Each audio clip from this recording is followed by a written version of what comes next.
අයිබෝන් නුකුරු සියලු දෙනාටම අද අපි එකතු වෙලා ඉන්නේ අපොස සාමාන්‍ය පෙළ තොරතුරු සහ sannivedana තාක්ෂණය කියන විෂය යටතේ අපිට 10 වසරේ නියමිත පළවෙනිම පාඩම් දෙක එහෙම නැත්නම් තොරතුරු සහ sannivedana තාක්ෂණය දෙවෙනි පාඩම පරිගණකය හඳුනා ගනිමු මේ පාඩම් දෙකේම අපි පසුගිය විභාග ප්‍රශ්න පත්‍ර සාකච්ඡාවත් එක්කයි දැන් එකතු වෙලා ඉන්නේ ඉතින් ඒ නිසා අපි අද උත්සාහ කරමු අපේ ඒ පළවෙනි පාඩම් දෙක 10 ශ්‍රේණියේ අපිට හම්බ වෙලා තියෙන පසුගිය විභාග ප්‍රශ්න පත්‍ර කොහොමද ආවේ කියන එක 2019 පළවෙනි සහ දෙවෙනි බහුවර්ණ ප්‍රශ්න දිහා බැලුවොත් අපිට ඉස්සෙල්ලාම අහනවා ආදාන හා ප්‍රතිදාන හැකියාවන් දෙකම පවතින්නේ පහත සඳහන් කවර උපක්‍රමයකද කියලා. එතකොට ඉන්පුට් ඩිවයිස් එකක් අවුට්පුට් ඩිවයිස් එකක් දෙකම කරන්න පුළුවන් මේ ඩිවයිස් එක මොකක්ද කියලා අපෙන් අහන්නේ. එතකොට අපිට ඒකට තියෙනවා මෙතන මෙහෙයුම් යටියේ තියෙනවා ඒක ඇවිල්ලා ඉන්පුට් ඩිවයිස් එකක්. ප්‍රකාශ අනුලක්ෂකීය වෙන්නේ කියන්නේ ඉන්පුට් ඩිවයිස් එකක්. වෙබ්කෑම් කියන්නේ ඉන්පුට් ඩිවයිස් එකක්. ස්පර්ශක තිරය තමයි ඇත්තටම ටච් ස්ක්‍රීන් එක තමයි ඉන්පුට් අවුට්පුට් දෙකම හැකියාවල් තියෙන්නේ. නිසා අංක 3 තමයි නිවැරදි උත්තරය වෙන්නේ. දෙවෙනි ප්‍රශ්නය පරිගණකයේ ද්‍රුත තැටි අකර්මණ්‍ය වීම වලින් දත්ත හා තොරතුරු ආරක්ෂා කර ගැනීම සඳහා අපිට අනුගමනය කරන්න පුළුවන් හොඳ පුරුද්දක් වෙන්නේ මොකක්ද කියලා අහන්නේ. පරිගණකයේ ද්‍රුත තැටි හાર્ඩ් ඩිස්ක් එක අකර්මණ්‍ය වෙනවා කොට තොරතුරු දත්ත ආරක්ෂා කර ගැනීමට අනුගමනය කරන්න පුළුවන් හොඳ පුරුද්දක් වෙන්නේ පහත සඳහන් කවරක්ද කියලා අපෙන් අහනවා. පළවෙනි එක ගිනි පවුරක් ස්ථාපනය කිරීම. දෙවෙනි එක කියනවා ප්‍රතිවෛරස් මෘදුකාංගයක්. එහෙම නැත්නම් ඇන්ටිවෛරස් සොෆ්ට්වෙයාර් එකක් ඉන්ස්ටෝල් කරලා තියාගන්න එක. තුන්වෙනිට කියන කාලීනව උපස්ථ ලබා ගැනීම, බෑකප්ස් ලබා ගැනීම. හතර ප්‍රබල මුරපදයක් භාවිතා කිරීම කියලා. එහෙමනම් ඕකේ ඇත්තටම හાર્ඩ් ඩිස්ක් එකක තියෙන දත්ත සහ තොරතුරු ආරක්ෂා කරගන්න නම් අපි නිතරම වගේ කරන්න තියෙන හොඳම දේ තමයි කාලීනව උපස්ථ ලබා ගැනීම නැත්නම් බෑකප්ස් ලබා ගන්නවා. time to time. ඒක තමයි කරන්න තියෙන හොඳම දේ. අංක 3 තමයි නිවැරදි උත්තරය වෙන්නේ. ඊට පස්සේ 2019 තුන්වෙනි ප්‍රශ්නය පරිගණක පරම්පරා සම්බන්ධයෙන් පහත කවරක් නිවැරදි වන්නේද? අංක 1 අනුකලිත පරිපත ICs හඳුන්වා දුන්නේ පළවෙනි පරම්පරාවේ පරිගණකවලය. ඒක හරිද? ඒක වැරදි. මොකද පළවෙනි පරම්පරාවේ යොදාගත්ත තාක්ෂණය ඇවිල්ලා වැකියුම් ටියුබ්ස් පාවිච්චි කරේ. හරිද? අනුකලිත හඳුන්වා දුන්නේ ඇත්තටම තුන්වෙනි පරම්පරාවේදී. ICs ආවේ. රික්තක නල එහෙම නැත්නම් වැකියුම් ටියුබ්ස් හඳුන්වා දුන්නේ දෙවෙනි පරම්පරාවේ පරිගණකවල කියලා කියනවා. ඒක හරිද? ඒකත් වැරදි. මම කිව්වා වැකියුම් ටියුබ්ස් ආවේ ෆස්ට් ජෙනරේෂන් එකේ දෙවෙනි පරම්පරාවට ආවේ ට්‍රාන්සිස්ටර්ස්. එතකොට තුන්වෙනි එකේ කියන ට්‍රාන්සිස්ටර්ස් හඳුන්වා දුන්නේ තුන්වෙනි පරම්පරාවේ පරිගණකවල. ඒකම වැරදි. අතිවිශාල ප්‍රමාණය අනුකලිත පරිපත එහෙම නැත්නම් VLSI හඳුන්වා දුන්නේ very large scale integrated circuits හඳුන්වා දුන්නේ හතරවෙනි පරම්පරාවේ පරිගණකවලය කියලා කියනවා. ඔව් ඒක තමයි නිවැරදි උත්තරය වෙන්නේ. අතිවිශාල පරිමාණයේ අනුකලිත පරිපත. ඒ කියන්නේ අනුකලිතයි කියලා කියන්නේ ගොඩාක් මේ හකුළු වල තියෙන සර්කිට් එක. එතකොට දැන් ඔයගොල්ලෝ දන්නවා පරිගණක පරම්පරාවල් වල අපි ඉස්සරහට කතා කරගෙන එනකොට පළවෙනි එකට වැඩිය දෙවෙනි එකේ සයිස් එක කුඩා වුණා. හරිද? තාක්ෂණය දියුණු වුණා. විදුලි බලය පරිභෝජනය අඩු වුණා. හැබැයි මිල සාපේක්ෂව ටිකක් වැඩි වුණා. ඒ වුණාට මේ අර ප්‍රමාණයෙන් අඩු වුණා. ප්‍රමාණයෙන් අඩු වෙන්න හේතුව පරිපත හුඟක් කුඩා වෙන්න පටන් ගැනීම. ඒ කියන්නේ එක පරිපතයක් ඇතුලේ පරිපත ගොඩක් එන්න පටන් ගත්ත අනුකලිත පරිපත එනවත් එක්කම IC එනකොට. හරි? ඒක තමයි නිසා තමයි මේ ප්‍රකාශය බැලුවාම හතරවෙනි එක නිවැරදි වෙන්නේ. හතරවෙනි ප්‍රශ්නය පහත සඳහන් දෑ අතුරින් කුමක් ශ්‍රී ලංකාවේ G2C government to citizen එහෙම නැත්නම් රජයෙන් පුරවැසියන්ට සේවා ලබා දෙන සේවාවන් හරහා සම්බන්ධයෙන් බැඳිලා තියෙනවද කියලා අහන්නේ. ඒ පළවෙනි එක මොකද්ද? අපොස සාමාන්‍ය පෙළ විභාග ප්‍රතිඵල මාර්ගගතව බැලීම. B මාර්ගගතව ආහාර වර්ග ඇනවුම් කිරීම. C වාහන ආදායම් බලපත්‍ර මාර්ගගතව අලුත් කිරීම. මොකක්ද ඔකට කියන්න පුළුවන් හරිම උත්තරේ? ඇත්තටම දැන් ඔතන බැලුවොත් A සහ C පමණි කියන එක තමයි අපිට නිවැරදි පිළිතුර හැටියට ගන්න තියෙන්නේ. දැන් රජයෙන් පුරවැසියන්ට ලබා දෙන සේවාවන් කිව්වහම මොකක්ද උතන කියන්නේ? G to C කියන එක. හරි? ඔයගොල්ලෝ දන්නවා දැන් සාමාන්‍යයෙන් මේ අන්තර්ජාල සේවාවන් අපිට වර්ග කරන්න පුළුවන් නේද? ඒ යටතේ රජයක් විසින් පුරවැසියන්ට ලබා දෙන්නේ මොන වගේ දේවල්ද? දැන් ඕගොල්ලෝ දන්නවා සාමාන්‍ය පෙළ විභාගයේ රජයෙන් පවත්වන විභාගයක් නේද? රජයේ පිළිගත් විභාගයක් නේ. එතකොට දිවයින පුරා ජාතික මට්ටමේ පැවැත්වෙන විභාගයක්. එතකොට මේ විභාගයේ ප්‍රතිඵල හැම තැනකදීම බලාපොරොත්තු වෙනවා. නේද? එතකොට සාමාන්‍ය ශ්‍රී ලංකා විභාග දෙපාර්තමේන්තුවේ නිල වෙබ් අඩවියෙන් අපිට අපේ විභාගාංකය ඇතුළත් කරලා ප්‍රතිඵල බලන්න හැකියාවක් තියෙනවා. එතකොට ඇත්ත වශයෙන් මේක රජයෙන් ඕනෑම පුරවැසියෙකුට ලබා දෙන සේවයක්. දැන් මාර්ගගත ආහාර අනුම් කිරීම කියන එක ඒක රජයෙන් කරන දෙයක්ද නෑනේ.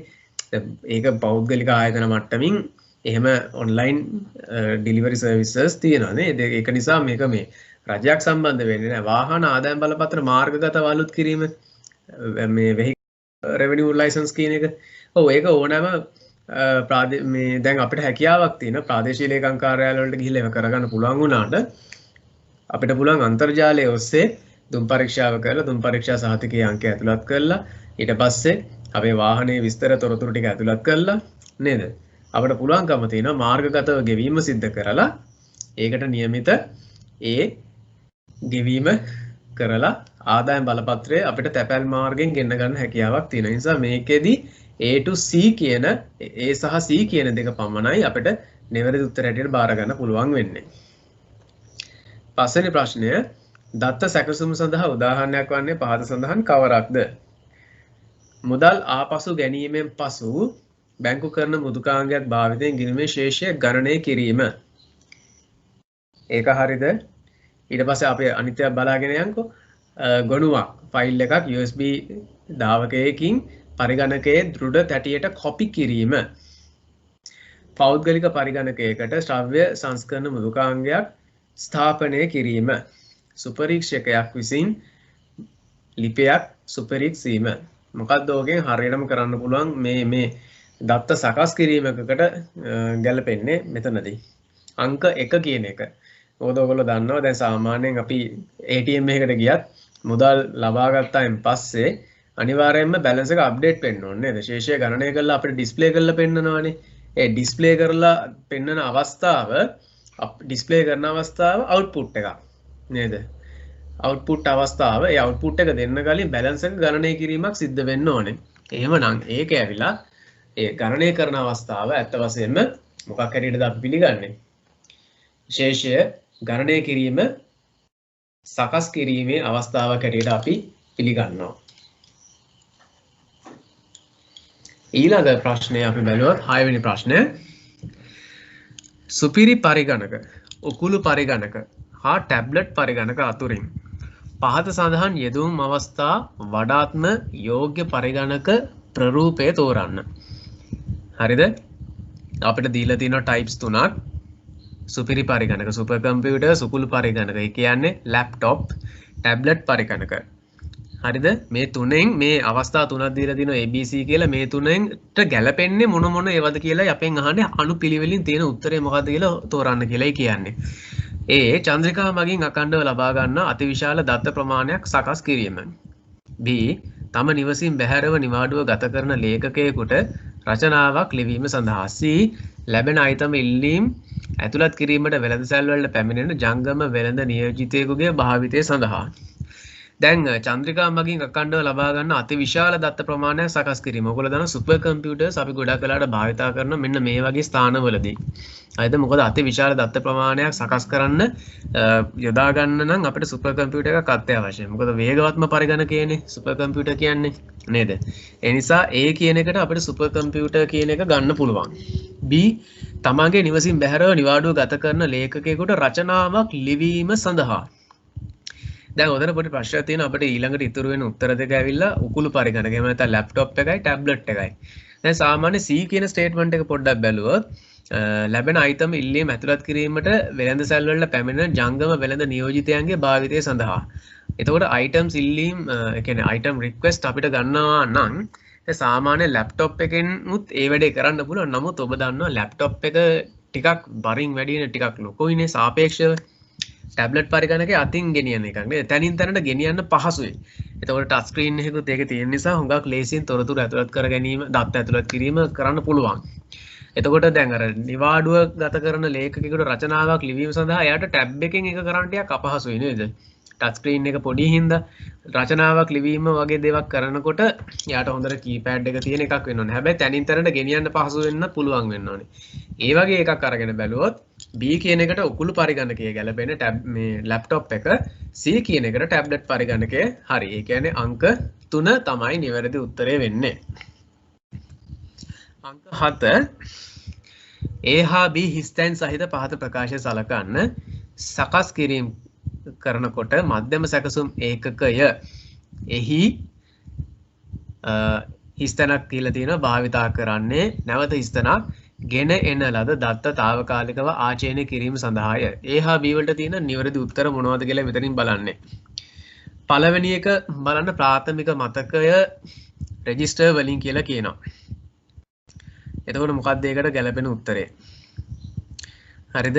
මධ්‍ය සැකසුම් ඒකකය ඇත්ත වශයෙන්ම මෙතනදී මොකද සිද්ධ වෙන්නේ? රෙජිස්ටර්ස් වලින් තමයි මුලින්ම එන්නේ. හරිද? දැන් මෙතන මෙහෙමයි වෙන්නේ. ඔබ බලන්න වෝන් නියුමන් ආකෘතිය මතක් කරගන්න.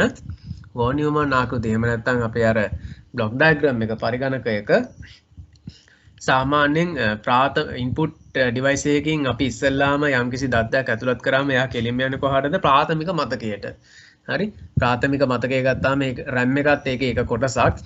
එතකොට ප්‍රාථමික මතකය ඊට පස්සේ සම්පූර්ණයෙන්ම සම්බන්ධ කරගන්නේ මධ්‍යම සැකසුම් ඒකකයට CPU එකට. CPU එක ඇතුලේ කොටස් තුනක් තියෙනවා. රෙජිස්ටර්ස් තියෙනවා, ALU එක තියෙනවා, CU එක තියෙනවා. මතකයිද? එහෙමනම් රෙජිස්ටර්ස් කියන එකට තමයි මුලින්ම සම්බන්ධ වෙන්නේ. හරිද? එන දත්තයක් ඔක්කොම රෙජිස්ටර්ස් වල තමයි සම්බන්ධ වෙන්නේ. ඔය දෙක අතර මැද්දෙනුත් ඉන්නවා කෑෂ් මෙමරි එක ඉන්නවා.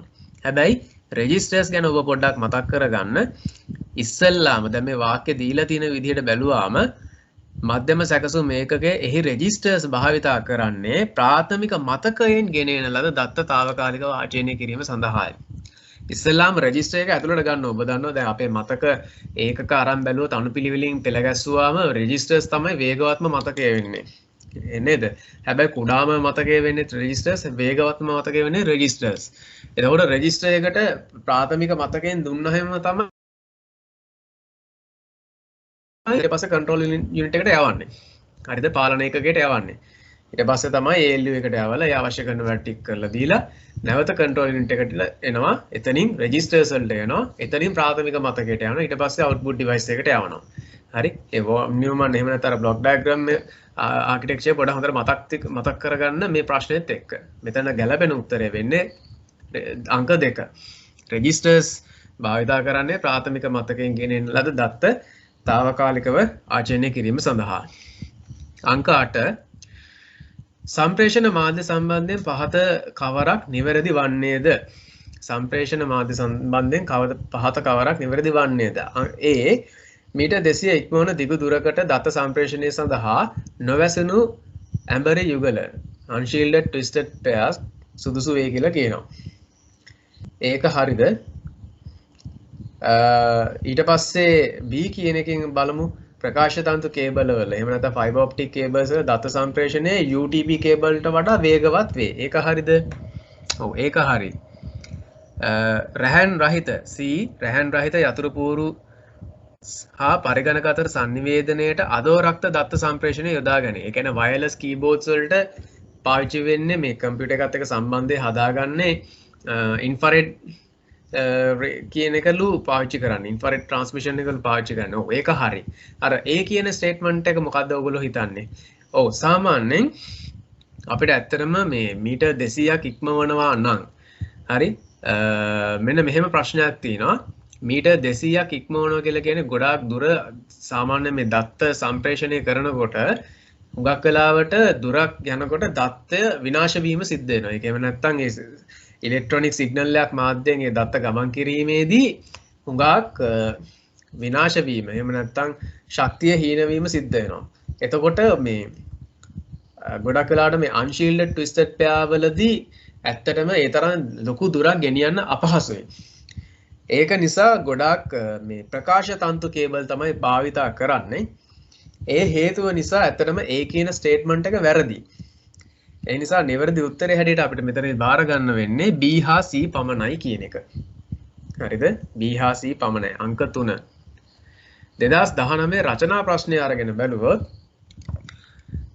මේකේ පළවෙනි ප්‍රශ්නයට තමයි ගොඩක් වෙලාවට මේ පාඩම් දෙකෙන්ම පළවෙනි ප්‍රශ්නයට තමයි අර අනිවාර්ය ප්‍රශ්නයේ කොටස් වලට මේ පාඩම් දෙකෙන් එනවා.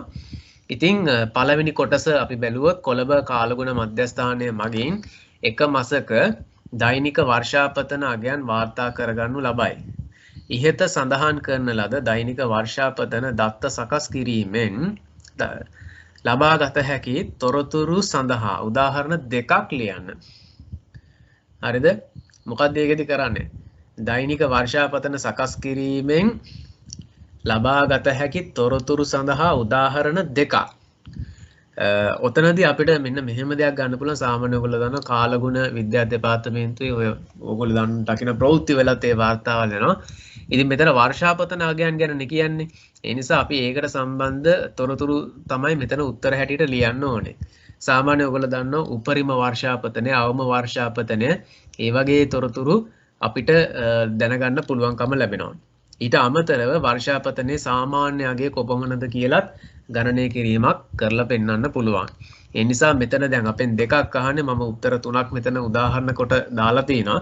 ඔයාලට කැමති දෙකක් ලියන්න පුළුවන්. අපි මෙතනදී මතක තියාගන්න මේ ප්‍රශ්නෙට උත්තරේ ලියද්දී වර්ෂාපතන අගයන් ගැන යහන්නේ වර්ෂාපතන දත්ත සකස් කිරීමෙන් කියලා තියෙනවා. එහෙනම් වර්ෂාපතනයට අදාළ තොරතුරු තමයි ඔයගොල්ලෝ උත්තර හැටියට ලියන්න ඕනේ. එහෙම නැතු උෂ්ණත්වය ගැන ඒවා ලියන්න ගියොත් වැරදි. ඒක මතක තියාගන්න. හරි. දෙවෙනි කොටස A සිට E දක්වා ලේබල් කර ඇති පරිගණක කෙවෙනි කිහිපයක පෝට්ස් කිහිපයක අනුරු ඉමේජස් ඔන්න මෙන් දකින්න ලැබෙනවා. ඒවා ලේබල් කරලා තියෙන්නේ. අපෙන් අහන්නේ මේකට ගැලපෙන කෙවෙනි නාමය මේ ලයිස්ට්ෙන් තෝරලා ලියන්න කියලායි කියන්නේ. A කියන්නේ මොකද්ද?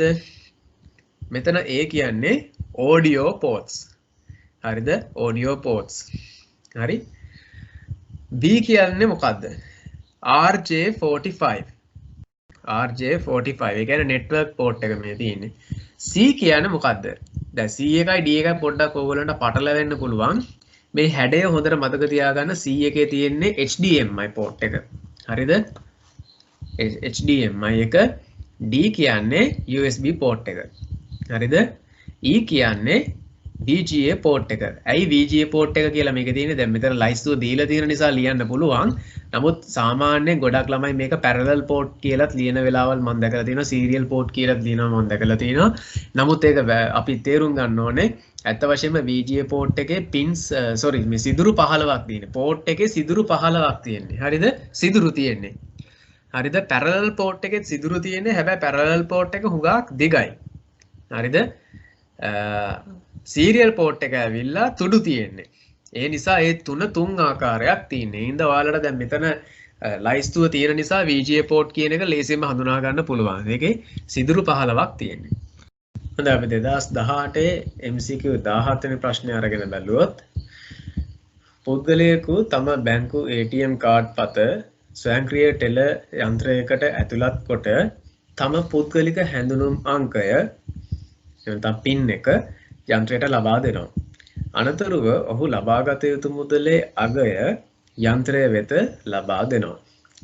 ඔහුගේ ගිණුමේ පවතින ශේෂය පිරික්සීමෙන් අනතුරුව ATM යන්ත්‍රය මගින් මුදල් ලබා දීම, ශේෂය යාවත්කාලින කිරීම හා නව ශේෂය දැක්වීම සිදු කරනවා.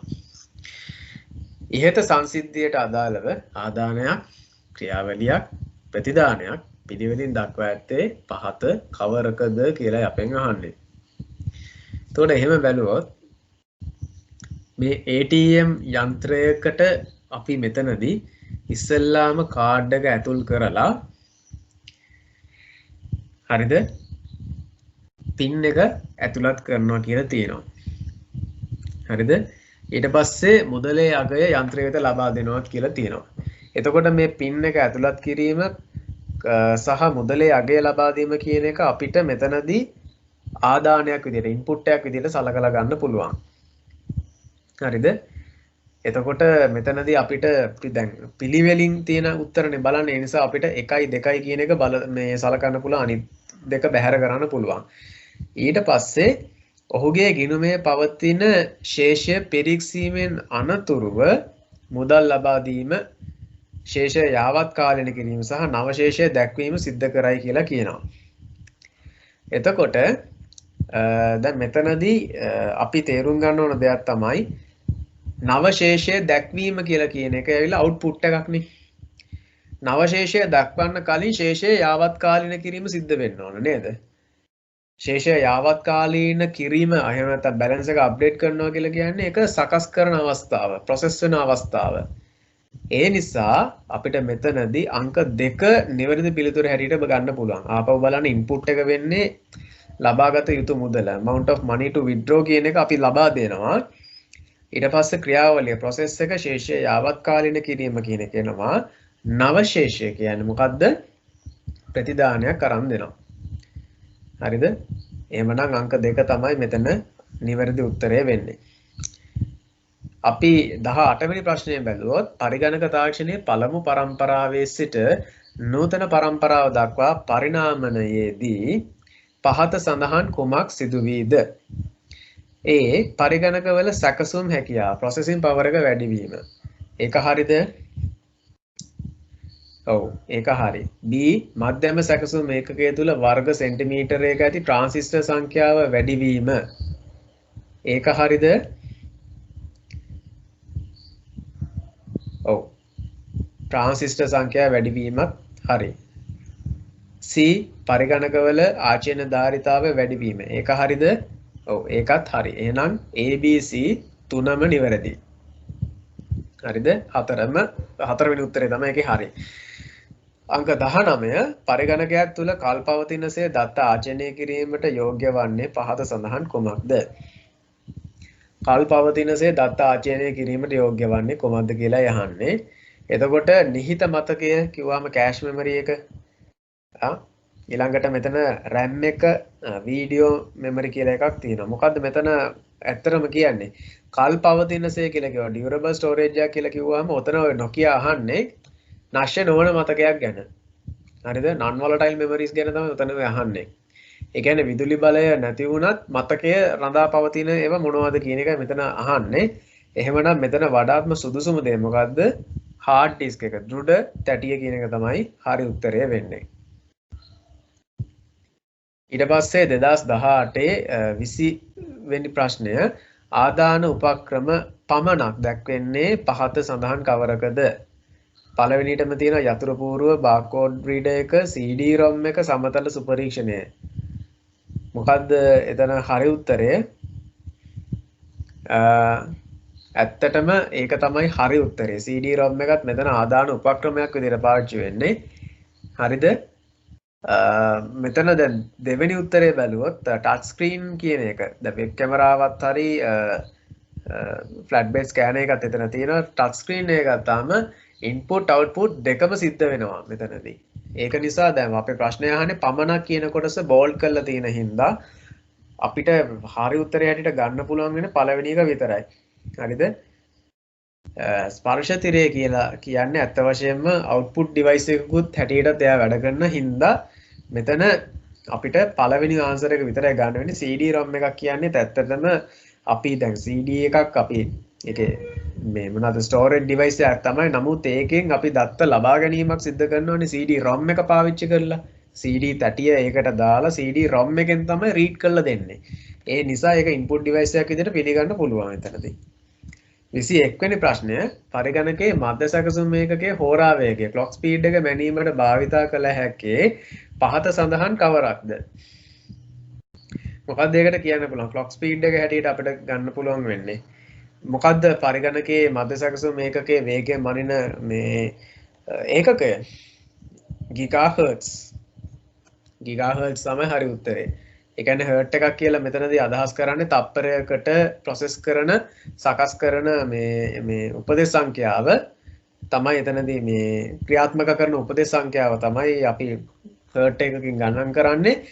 ඉතින් අපිට හර්ට්ස් වලින්ම විතරක් ඒක නතර කරගන්න බැරි නිසා ටිකක් අපි විශාල ඒකක වලට අපි යනවා. ඒ නිසා ගිගාහර්ට්ස් වලින් තමයි අද කාලේ CPU ස්පීඩ් එක මනින්නේ, ක්ලොක් ස්පීඩ් එක මනින්නේ. ඊළඟට අංක 26 තඹ රැහැන් ආලෝක පරාවර්තනය හා රේඩියෝ තරංග තුලින් දත්ත සම්ප්‍රේෂණය කිරීමට වඩාත් යෝග්‍යම මාධ්‍යවන් පිළිවෙලින් ඇතුළත් ලයිස්තුව මොකක්ද කියලා යහන්නේ. හරිද?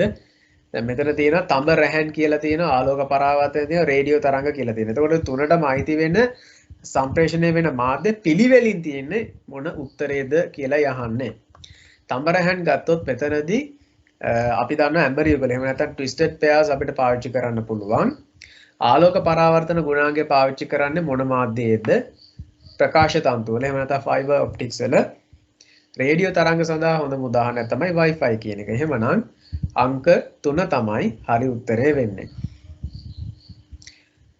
2018 රචනා ප්‍රශ්නයේ ආවේ පළවෙනි ප්‍රශ්නයේ හතරවෙනි කොටස විදියට ලකුණු දෙකක කොටසක් දීලා තියෙන්නේ. මිලදී ගත්ත මේස පරිගණකයකට එහෙම නැත්නම් ඩෙස්ක්ටොප් කම්පියුටර් එක විවිධ පර්යන්ත උපාංග එහෙම නැත්නම් පෙරිෆරල් ඩිවයිසස් සම්බන්ධ කිරීමට ඔබට පවර්ලා තියෙනවා නම් ඒවයි තියෙන කාර්ය කියලා මෙතන තීරුවක් තියෙනවා, කොලම් එකක් තියෙනවා. ඒ සඳහා කළ යුතු කාර්ය ලයිස්තුගත කරලා තියෙනකොට පෝට්ස් ටික මෙතනන් තියෙනවා. හැබැයි පෝට්ස් හරි අනුපිළිවෙලින් දක්වන්න කියලායි කියන්නේ. අපෙන් අහන්නේ ඒකයි. එතකොට කාර්ය ගත්තාම LED තිරය පද්ධති ඒකකයට සම්බන්ධ කිරීම ගත්තොත් මෙතන තියෙන්නේ මොනවද? ඉස්සෙල්ලා පොඩ්ඩක් බල හඳුනා ගන්න මේ පෝට්ස් මොන වගේද කියලා හරියට පැහැදිලිව හඳුනා ගන්න. මෙතන තියෙන්නේ පවර් කේබල් එකක් ගහන පවර් පෝට් එකක්. හරිද? පවර් කේබල් එක ගහන පෝට් එක මේ තියෙන්නේ. ඊට පස්සේ තියෙන්නේ නෙට්වර්ක් පෝට් එකක්. ඊට පස්සේ තියෙනවා USB පෝට් එකක්. ඊළඟට තමයි VGA පෝට් එක තියෙන්නේ. හරිද? දැන් හරි පිළිවෙලට අපි ටාස්ක්ස් අරන් බැලුවොත් ටාස්ක් 1 එකට එන්නේ මොකද්ද? LED තිරේ පද්ධති ඒකකයට සම්බන්ධ කිරීම ගත්තොත් එතනට එන්නේ VGA පෝට් එක. VGA පෝට් එක සඳහා දැන් ඒකට ගැලපෙන ලේබල් එක ලියන්න කියලායි කියන්නේ. ඒ නිසා ටාස්ක් 1 ඉරක් ගහලා D අකුර ලිව්වට කමක් නැහැ. ඊළඟට ටාස්ක් 2 එක මොකද්ද? යතුරු පූරුව සහ මූසිකය කීබෝඩ් එකයි මවුස් එක කනෙක්ට් කරන්න කියලා තියෙන්නේ. එහෙමනම් මොකක්ද ඒකට ගන්නේ? C එක. C අකුර. ඊට පස්සේ ටාස්ක් 3 කියලා කියන්නේ මොකද්ද? නෙට්වර්ක් කේබල් එක සම්බන්ධ කරන්නේ කොහාටද? B කියන පෝට් එකට. මෙතන දීලා තියෙන ඒවයි. අන්තිම එක මොකද්ද? ටාස්ක් 4 කියලා කියන්නේ පවර් කේබල් එක ගහන එක කියන්නේ මෙන්න මේකට. A කියන පෝට් එකට. හරි නේද? හොඳයි අපි ඊළඟට 2017 අවුරුද්දේ නව විෂය නිර්දේශය යටතේ ආපු ප්‍රශ්න පත්‍රය බැලුවොත් අංක 5 දරන මේ බහුවර්ණ ප්‍රශ්නයේ සඳහන් වෙන්නේ පහත සඳහන් කොමන සංනිවේදන මාධ්‍ය ආලෝකය පරාවර්තනය කිරීම මගින් දත්ත සම්ප්‍රේෂණය කිරීම සිදු කරයිද කියලා යහන්නේ. ඒ කියන්නේ ආලෝකයක් පාවිච්චි කරලා දත්ත සම්ප්‍රේෂණයට යොදාගන්නේ මොන මාධ්‍යයේද කියන එක උදාහරණයක් හැටියට තමයි මෙතන අහන්නේ. එතකොට ඒ යටතේ අපිට තියෙනවා නොවැසුණු ඇඹුරු කම්බි යුගල එහෙම නැත්නම් අන්ෂීල්ඩ් ට්විස්ටඩ් පෙයර්ස් තියෙනවා. ඊළඟට සමාක්ෂ කේබල් තියෙනවා, කොඇක්ෂියල් කේබල්ස් තියෙනවා. වැසුණු ඇඹුරු කම්බි යුගල එහෙම නැත්නම් ෂීල්ඩ් ට්විස්ටඩ් පෙයර් තියෙනවා. මේ වර්ග තුන අරන් බැලුවොත් ඇතරම් මෙතන තියෙන ප්‍රශ්නේ ඇවිල්ලා මේ තුනම තඹ කම්බි පාවිච්චි කරලා විද්‍යුත් සංඥා මාර්ගයෙන් යවන්නේ ප්‍රකාශ තන්තු කියන එක විතරයි ආලෝක පරාවර්තනය හරහා දත්ත සම්ප්‍රේෂණය කරන්නේ. නිසා අංක 2 හරි උත්තරේ වෙන්නේ. අංක 6 සමහර උපක්‍රම ආදාන හෝ ප්‍රතිදාන ලෙස පමණක් ක්‍රියා කරන අතර තවත් සමහරක් ආදාන සහ ප්‍රතිදාන යන දෙආකාරයටම ක්‍රියා කරයි. පහත සඳහන් දෑ අතුරින් කවරක් ප්‍රතිදාන උපක්‍රම ලෙස පමණක් ක්‍රියා කරයිද කියලා අහනවා. ඒ කියන්නේ output devices පමණක් තමයි මෙතන අහන්නේ. එහෙමනම් මේකට දෙන්න තියෙන හොඳම උත්තරේ මොකද්ද? අපි බලන්න ඕනේ output devices විතරක් තියෙන උත්තරේ මොකද්ද කියලා. ස්පර්ශ තිරය කිව්වොත් input output දෙකක් විදිහට වැඩ කරන්නේ. ස්කෑනර් එකත් input එකක්. ඒකින්ද ඒක ගන්න බෑ. printer එක output device එකක් වුණාට මුද්‍රණ යන්ත්‍රය web කැමරාව input device එකක් වෙනවා. ඒ නිසා ඒකත් බෑ. අංක 3 හරි උත්තරේ. මුද්‍රණ යන්ත්‍රය කියන එක තමයි සහ ස්පීකරය කියන එක. මොකද මේ දෙකම output. හරිද? barcode reader කියලා කියන්නේ input device එකක්. ඒ නිසා මෙතන අංක 3 තමයි හරි උත්තරේ වෙන්නේ. අංක 10. පහත වගන්ති සලකා බැලුවොත් රෙජිස්ටර් මතක ධාරිතාව දෘඩ තැටියක ධාරිතාවට වැඩිය කුඩා වේ කියලා කියනවා. එතකොට කම්පියුටර් රෙජිස්ටර් මෙමරි ගත්තාම මෙතන සාමාන්‍යයෙන් ඒක තමයි වේගවත්ම මතක ධාරිතාව වෙන්නේ. අනිත් පැත්තෙන් කුඩාම මතක ධාරිතාව වෙන්නේ රෙජිස්ටර්ස්ම තමයි. ඒ නිසා මෙතන දැන් A කියන ස්ටේට්මන්ට් එක hard disk එකකට වැඩිය ඒකේ ධාරිතාව කුඩා වේ කියලා තියෙනවනේ. ඒක හරි. B රෙජිස්ටර් මතකයේ දත්ත ප්‍රවේශ වේගය දෘඩ තැටියේ එම වේගයට වැඩිය අඩු වේ කියලා කියනවා. ඒක හරිද? දෘඩ තැටියේ එම වේගයට වඩා අඩු වේ. ඒක වැරදි. හරිද? මොකද hard disk එකේ වේගය ඇත්තම කියනවා නම් අඩුයි. වේගවත්ම එක තමයි රෙජිස්ටර් මෙමරි එක කියලා කිව්වේ. ඒක නිසා මෙතන B කියන ස්ටේට්මන්ට් එක වැරදි. C රෙජිස්ටර් මතකයේ දත්තාචයනය කියන්නේ ස්ටෝර් කිරීම සඳහා බිටුවකට යන වියදම දෘඩ තැටියේ දත්තාචයනයකට යන බිටුවකට යන වියදමට වඩා වැඩිලු. ඔව් ඒක හරි. මොකද වේගවත්ම මතකයක් හැටියට විශේෂයෙන් මේක පිහිටලා තියෙන්නේ මධ්‍යම සැකසුම් මේකක ඇතුලේ ඉන්නේ. ඒ කියන්නේ CPU එක ඇතුලේ ආ පිහිටලා තියෙන්නේ. හරි ඒ රෙජිස්ටර්ස් වල මොනවා හරි ප්‍රශ්නයක් ඇති වුණොත් ඇත්තටම ඒක මාරු කරන්න යන වියදම වැඩි. ඊට වැඩිය ඇත්තටම කියන මුළු CPU එකම මාරු කරන්න වෙනවා. ඒ හේතුව නිසා මෙතන C කියන ස්ටේට්මන්ට් එක හරි. එහෙනම් A සහ C පමණි කියන එක තමයි මෙතනදී අපිට පිළිගන්න තියෙන්නේ. හරිද? ඊළඟට අපි රචනා ප්‍රශ්නය අරගෙන බලුවොත් අභ්‍යාස පොත් 3ක් සහ පෑන් 2ක් මිලදී ගැනීමට සාමා පොත් සාප්පුවකට යයි. අදාළ අයිතම සොයාගත් පසු ඒවා කවුන්ටරය වෙත ගෙන යයි.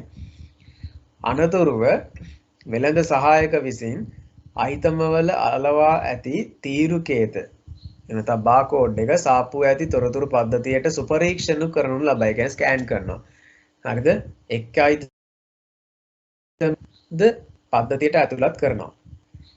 ඊට පස්සේ පද්ධතිය මගින් හැම අයිතම එකම ඇති පිරිවැය සහ සියලු අයිතම වල මුළු පිරිවැය ගණනය කරලා ඒකට බිලක් මුද්‍රණය කරනවා. එතකොට ආදාන ක්‍රියාවලිය ප්‍රතිදාන input process output එකට එක උදාහරණ ගන්න ලියන්න කියලායි කියන්නේ. ඒ කියන්නේ මෙහෙමයි.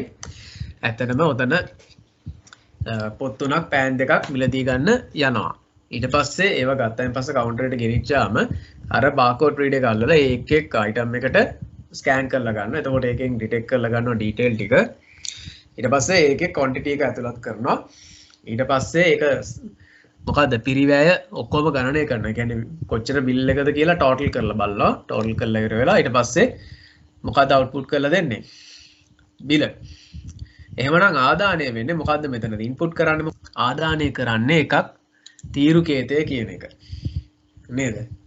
තීරුකේතය. එහෙම නැත්නම් එක එක අයිටම් ප්‍රමාණය තමයි මෙතන ඉන්පුට් කරලා ගන්නෙ. හරිද? එහෙම නැත්නම් බාකෝඩ් එක කියලාත් අපිට ලියන්න පුළුවන්. ඒ දෙකේ එකක් වඩා දිය හැකි ක්‍රියාවලිය වෙන්නේ මෙතනදී තීරුකේද හඳුනා ගැනීම කියන එකත් අපිට ගන්න පුළුවන්. එහෙම නැත්නම් වටිනාකම මුළු පීරිවැය ගණනය කිරීම කියලා ලියන්නත් පුළුවන්. අවුට්පුට් එක හැටියට බිල් පද කියන එක දෙන්නත් පුළුවන්. පස්වෙනි ප්‍රශ්නය පරිගණකයක දක්නට ලැබෙන කෙවෙනි පෝට්ස් කිහිපයක් මෙතන දක්වලා තියෙනවා. එතකොට මේ යටතේ A B C D E කියලා මේ තියෙනකොට ඒකට ගැලපෙන ලේබල් එක ලියන්න කියලා තියෙනවා. මෙතන මේ A B C කියන අවස්ථා අරන් බැලුවාම මොකක්ද ඔයාලට ඒකෙදී ලියන්න පුළුවන්කම තියෙන්නේ. දැන් ඉස්සෙල්ලාම අපිට කියනවා මෙතන දැන් ජාල කේබලයක් එහෙම නැත්නම් unshielded twisted pair cable එකක් මගින් අන්තර්ජාලයට ප්‍රවේශ වීමට කුමන කෙවෙනිය භාවිතා කළ හැකිද කියලා තියෙනවා. ඉස්සෙල්ලා පොඩ්ඩක් හඳුනා ගන්න බලන්න මේ තියෙන ports මොනවද කියලා. ඒ කියලා කියන්නේ PS2 port එකක්. ඕගලන්ට රූපේ පොඩ්ඩක් හොඳින් බලන්න. හරි keyboard එකයි mouse එකයි අපි සම්බන්ධ කරන්නේ. B කියලා තියෙන්නේ මෙතන VGA port එකක්. හරිද? C කියලා තියෙන්නේ HDMI port එකක් මෙතන තියෙන්නේ. D කියලා තියෙන්නේ USB port එකක්. E කියලා තියෙන්නේ network port එකක්. RJ45 port එක. එහෙමනම් මෙතන A කියන සිනාරියෝ එකට අපිට E කියන port එක තමයි යොදා ගන්න පුළුවන්කම තියෙන්නේ.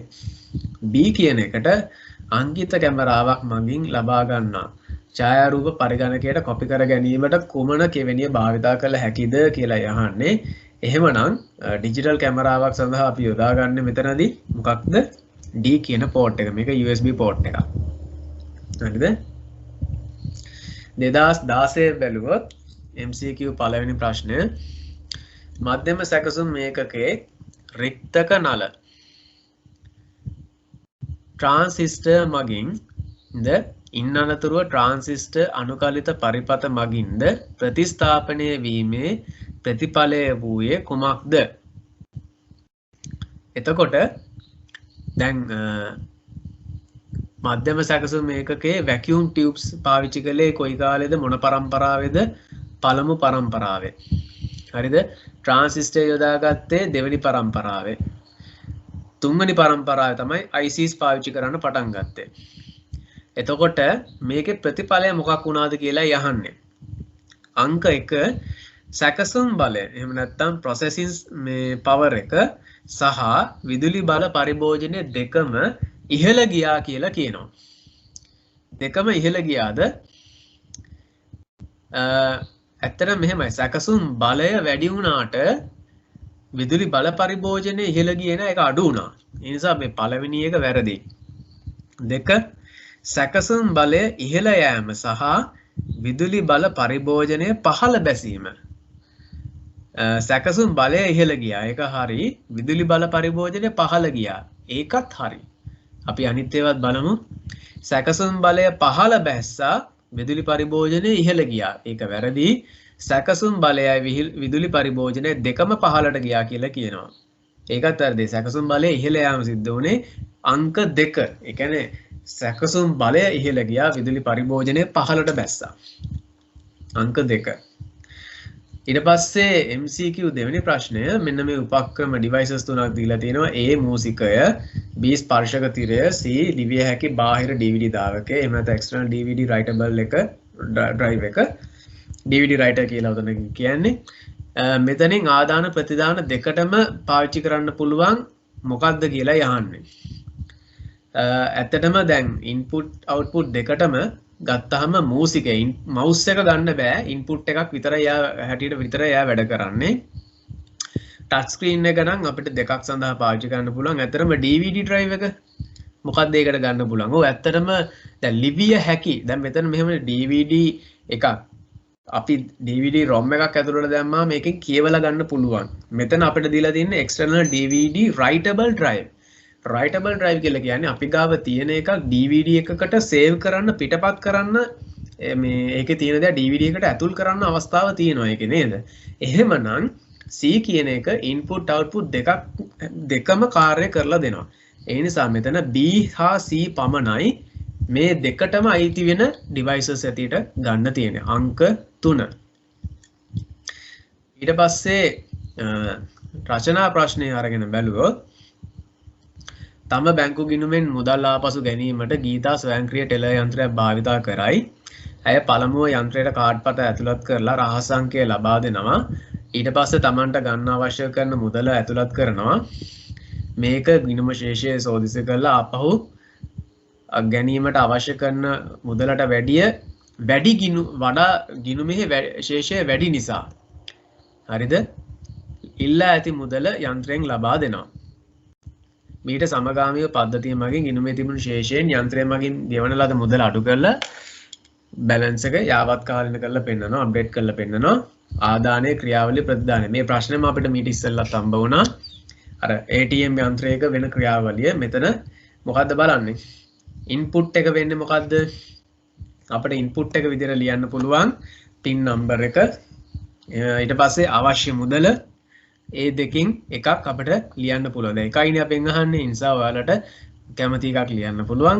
ක්‍රියාවලිය ගත්තාම ගිණුම් ශේෂය පරීක්ෂා කිරීමත් අපිට ලියන්න පුළුවන්. ගිණුම් ශේෂය යාවත් කාලින කිරීමත් ලියන්න පුළුවන්. දෙකෙන් එකක්.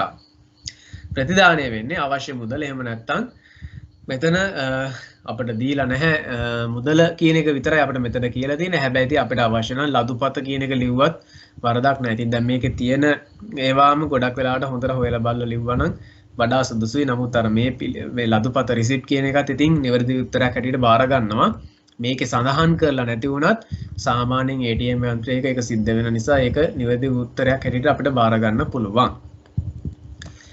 2016 රචනා පළවෙනි ප්‍රශ්නයේ පස්වෙනි කොටස පහත දී ඇති වගුවේ පළමු තීරුවේ A සිට D දක්වා වන අක්ෂර මගින් විවිධ උපක්‍රම මගින් කරනු ලබන ක්‍රියා දක්වන අතර දෙවන තීරුවෙන් ඒ උපක්‍රම පරිගණකයට සම්බන්ධ වෙන කෙවෙනි පෝට්ස් දක්වලා තියෙනවා.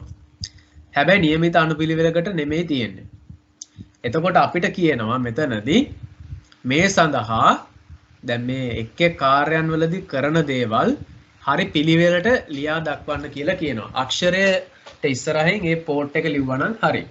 එතකොට A ප්‍රකාශ මවුසිකයක් මගින් එහෙම නැත්නම් ඔප්ටිකල් මවුස් එකක් මගින් මෙනුවක ඇති අංගයක් තේරීම. දැන් මෙතන මවුස් එකක් ගැනනේ ඔය කියන්නේ. මවුස් එකක් අපි කනෙක්ට් කරන්නේ මොන පෝට් එකෙන්ද? මෙතනදී අපිට USB පෝට් කියන එක ගන්න පුළුවන්. හරිද? A කියන එකට අපි පාවිච්චි කරන්නේ USB පෝට් එකක්. B ඉස්බානුවක එහෙම නැත්නම් හෙඩ්ෆෝන් එකක් පාවිච්චි කරන එකක් ගැන කියවෙන්නේ. හෙඩ්ෆෝන් කියන්නේ මොකද්ද? ශබ්ද උපාංග කෙවෙනි. එහෙම නැත්නම් ඔඩියෝ පෝට් කියලා ලියන්නත් පුළුවන්. C ස්ථානීය ප්‍රදේශ ජාලයක් මගින් අන්තර්ජාලයට ප්‍රවේශ වීම. ඒ කියන්නේ නෙට්වර්ක් කේබල් එකක් ගැන අපි එතන කියවෙන්නේ RJ45 පෝට් එක. ඒකට හරි. D බහුමාධ්‍ය ප්‍රක්ෂේපණයක් මගින් වීඩියෝවක් පෙන්වීම. HDMI. හරිද? එහෙනම් මෙන්න මේ පිළිවෙලට උත්තර ලිව්වනම් හරි. 2015 MCQ පළවෙනි ප්‍රශ්නය පරිගණකයක මධ්‍යම සැකසුම් ඒකකය පහත දක්වා ඇති කවරකින් සමන්විත වේද කියලා අහන්නේ. මොකක්ද ඒකට එන්නේ? මධ්‍යම සැකසුම් ඒකකයේ සමන්විත වෙනවා මතක රෙජිස්ටර්ස් වලින් අංක ගණිතමය හා තාර්කික ඒකකය සහ පාලන ඒකකය. එතකොට ඒක තියෙන නිවැරදි උත්තරේ කොහෙද තියෙන්නේ? අංක 3. 2 අන්තර්ජාලයට සම්බන්ධිත පරිගණක ජාලයක් මගින් ලැබෙන වාසියක් නොවන්නේ පහත සඳහන් දෑ අතුරින් කවරක්ද? වාසියක් නොවන්නේ අන්තර්ජාලයට සම්බන්ධිත වෙනත් පරිගණක ජාලයක පිහිටි ගොනු සේවාදායකයෙක්. එහෙම නැත්නම් ෆයිල් සර්වර් එකක් වෙත ගොනු උපස්ථ කිරීම, බෑක්අප් කිරීම. ඒක වාසියක්ද අවාසියක්ද ඇත්තටම? ඇත්තටම ඒක වාසියක්. ඉන්ටර්නෙට් කනෙක්ට් වෙලා තියෙනවා නම්. හරිද? වෛරස හා ද්වේෂසහගත මෘදුකාංගවල අවදානම අඩුවීම. ඒක තමයි හරි උත්තරේ වෙන්නේ. හරිද? ඒවයි තියෙන අවදානම අඩුවීම. මොකද කම්පියුටර් නෙට්වර්ක් එකකින් ලැබෙන වාසියක් නොවන්නේ කියලා උතන අහන්නේ. හරිද? අවදානම අඩුවීම මෙතනදී පැහැදිලිවම මේ නෙට්වර්ක් එකකින් වෙන මේ දෙයක් නෙවෙයි. හරිද? ඒක ඇත්තම කියනවා නම් ප්‍රතිවෛරස මෘදුකාංග වලින් තමයි එතන ගොඩක් වෙලාවට මේ රිස්ක් එක අඩු කරලා දෙන්නේ. ඉතින් ඒක කෙලින්ම අපිට එතනදි සිද්ධ වෙන්නේ නැහැ. ඇත්ත වශයෙන්ම නෙට්වර්ක් එකකින් පොඩ්ඩක් ඒක මේ ඒ අවදානම එන්න ඉඩකඩ වැඩි. හරිද? ඒක නිසා මෙතනදී ඒ උත්තරේ ගැලපෙන්නේ නැහැ. නමුත් අනිත් උත්තර තුනම ගැලපෙනවා. දැන් සම්පත් හවුලේ පරිහරණය කිරීම ඒක හරි. අනිත් පැත්තේ වෙබ් භාවිතය. use of the web. ඒ තුනම අන්තර්ජාලය හරහා සම්බන්ධ වෙලා තියෙන කම්පියුටර් නෙට්වර්ක් එක වාසියට ගන්න පුළුවන්. වාසියක් නොවන්නේ මොකද්ද කියලා අහන්නේ. එහෙනම් අංක 2 තමයි හරි උත්තරේ වෙන්නේ. 2015 රචනා ප්‍රශ්නය බැලුවොත් සංචාරකයෙකු ඔහු සතු ටැබ්ලට් පරිගණකයේ ඇති කැමරාව භාවිතයෙන් ශ්‍රී ලංකාවේ ප්‍රදේශවල සිත් ගන්නා සුළු ඡායාරූප ලබාගෙන ඒවා එම උපක්‍රමයේ දෘಢ තැටියේ සුරකී. කොහෙන්ද ගන්නෙ? ටැබ්ලට් කම්පියුටර් එකේ ටැබ්ලට් එකේ ටැබ් එකේ තියෙන කැම් එක යූස් කරලා ගන්න. එතකොට ඒකේ සේව් කර ගන්නවා. පසුව ස්පර්ශක තිරය භාවිතා කර එම ඡායාරූප සංස්කරණය කර USB උපක්‍රමයකට පිටපත් කර ගනී. කියන්නේ පෙන් එකකට ගන්නවා. ඒකෙන් දැන් ටච් ස්ක්‍රීන් එක පාවිච්චි කරලා ඒක ෆොටෝ එඩිටින් මාකාරී ඇප් එකක් දාලා තියෙනවා නම් ඒකේ තමයි මේ වැඩේ කරන්නේ. එඩිටින් පාර්ට් එක කරන්නේ ඒකේ. ඊට ක්‍රියාකාරකම් වලදී භාවිත වූ ආදාන උපක්‍රම දෙකක් සහ ආචයන උපක්‍රම දෙකක්. ඒ කියන්නේ input devices දෙකයි storage devices දෙකක් ගැනයි අහන්නේ. එහෙම බැලුවොත් input devices දෙකක් කියලා ගත්තා. මොකක්ද ඒකට දෙන්න තියෙන උත්තරේ? මෙතන කැමරාව කියන එක එහෙම නැත්නම් ඩිජිටල් කැමරාව කියන එක ගන්න පුළුවන් එකක්. එතකොට මෙතන ස්පර්ශ තිරයක් ගැන සඳහන් වෙන නිසා ඒක අපි දන්නවා ඉන්පුට් and output දෙකක් විදිහට යූස් කරන්න පුළුවන්. ඒ නිසා ඉන්පුට් ඩිවයිස් එකක් විදිහට යොදා ගන්න පුළුවන්. ඊළඟට ආචේන උපාංග හැටියට මොකක්ද අපිට ගන්න තියෙන්නේ? ස්ටෝරේජ් ඩිවයිසස් හැටියට. මෙතනදී දෘඩ තැටිය. හරිද? මොකද මේක කියනවානේ මේ උපක්‍රමයේ දෘඩ තැටියේ සුරකී කියලා නේද? Images on the hard disk of the device. hard disk එකේ save කරා කියලාත් කියනවා. ඊට අමතරව USB device එකක් ගැනත් මෙතන සඳහන් වෙන නිසා ඒකත් අපිට උත්තරේ ලියන්න පුළුවන්. හරිද? ඊළඟට 2014ට අපි ගියොත් මෙතනදී අපිට කියන්නේ in the evolution of computers the vacuum tube was replaced by the transistor and the transistor was later replaced by the integrated circuits. In this process, the blank A of the computer increased while the blank B decreased. ඒ කියන්නේ මෙහෙමයි. දැන් මොකද්ද ඒ කියන්නේ? පරිගණක පරිණාමනයේදී vacuum tube කියන එක ඊට පස්සේ transistor වලින් ප්‍රතිස්ථාපනය කරා. transistor කියන එක කාලයක් යනකොටම රීප්ලේස් කරේ කවුද? IC කියන එක. මේ ප්‍රශ්නේ අපිට දැන් කලින් ආවා වෙනස් මුහුණුවරකින්. දැන් මොකද්ද මෙතනදී අහන්නේ?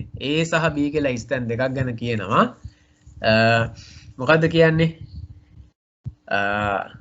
A කියන එකෙන් කියවෙන මොකක් හරි වැඩිවීමක් ගැන, B කියන එකෙන් කියන මොකක් හරි අඩු වුණා කියලා. අර කලින් අවුරුද්දේ ආපු ප්‍රශ්නෙම තමයි මේ ඇවිල්ලා තියෙන්නේ.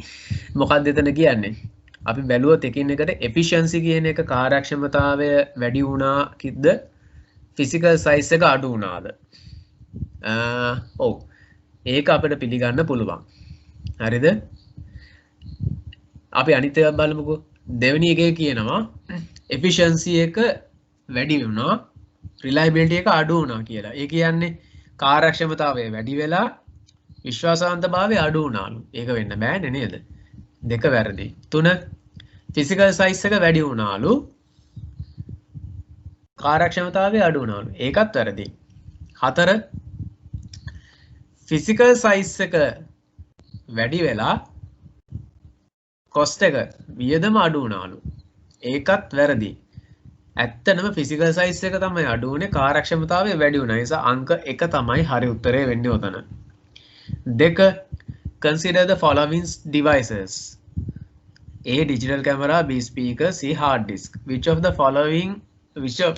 the above is or are usually used as an output device or devices of a computer? දැන් මෙතන මේ digital camera එක තියෙනවා, speaker එක තියෙනවා, hard disk එක තියෙනවා. ඔතනින් output device එකක් විදිහට අපිට ගන්න පුළුවන් මොනවද? B only, speaker විතරයි. කැමරාව ඇත්තටම input device එකක් විදිහට තමයි සලකන්නේ. hard disk එක ආචයන උපාංගයක්. එහෙම නැත්නම් storage device එකක් විදිහට තමයි ගන්න. ඒ නිසා B only. 3 බැලුවොත් which of the following is correct during program execution on the CPU? මොකක්ද එතන වෙන්නේ? දැන් instructions and data are brought from the main memory. ඒ කියන්නේ උපදේශ සහ දත්ත කොහෙන්ද එන්නේ? ප්‍රධාන මතකයෙන් කියලා කියනවා CPU එකට එනකොට. අපි අනිත් උත්තර බලාගෙන යන්. Instructions are brought from the main memory and data are brought from the secondary storage. උපදේශ එනවලු ප්‍රධාන මතකයෙන්, දත්ත එනවලු ද්විතීක මතකයෙන්.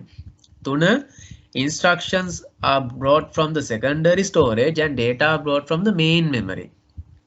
උපදේශ එන ද්විතීක මතකයෙන්ලු, ද්විතීක ආචරණ මත ගබඩාවෙන්ලු, දත්ත එන්නේ ප්‍රධාන මතකයෙන්ලු. 4 instructions and data are brought from the secondary storage. මොකද උතන සිද්ධ වෙන්නේ? හරියටම බැලුවොත් අංක 1 තමයි එන්නේ. මොකද අර වෝන් නියුමන් ආර්කිටෙක්චර් එහෙම නැත්නම් බ්ලොක් ඩයග්‍රෑම් එක මතක් කරගත්තොත් හරියටම උපදේශ සහ දත්ත කොහේ තිබුණත් ප්‍රධාන මතකයේ හරහා තමයි CPU එකට ලැබෙන්නේ. එහෙම වුණාම පළවෙනි උත්තරේ තමයි හරි උත්තරේ වෙන්නේ. 4 Kasun who lives in Kandy has created a digital art as an image of a file on his computer. He wants to share it with his 4 friends living in Colombo, Jaffna, India and Japan. Which of the following method or methods is or are suitable for Kasun to share the image file with his friends. ඒ කියන්නේ මහනුවර ජීවත් වෙන කසුන් කියලා කෙනෙක් එයාගේ computer එකේ එයා ආර්ට්වර්ක් එක design කරලා තිනවා. එතකොට එයාට ඕනෙලු ඒක ෂෙයා කරන්න එයාගේ යාළුවෝ 4 දෙනෙක් ඉන්නවලු ඉන්නේ කොළඹ, යාපනය, ඉන්දියාවේ, ජපානයේ. එතකොට මේගොල්ලන්ව මේක යවන්න හොඳම ක්‍රමය මොකක්ද කියලා යහන්නේ. A, using file transfer software over LAN and to send the file to his friends computers. හරිද? ඒ කියන්නේ මොකක් හරි මේ ගොනු හුවමාරු මෘදුකාංගයක් පාවිච්චි කරනවා network එකක් පාවිච්චි කරලා ඒක ෂෙයා කරනවා කියලා කියනවා. B, using email හරහා යවන්න පුළුවන්. C, copying the file to 4 USB flash drivers and sending them by post to his friends. ඒ කියන්නේ USB pen drive 4කට ඒක copy කරලා USB pen අතර තැපෑලෙන් යවනවා. මොකද්ද මේකේ හොඳම ක්‍රමය? ඇත්තටම B only.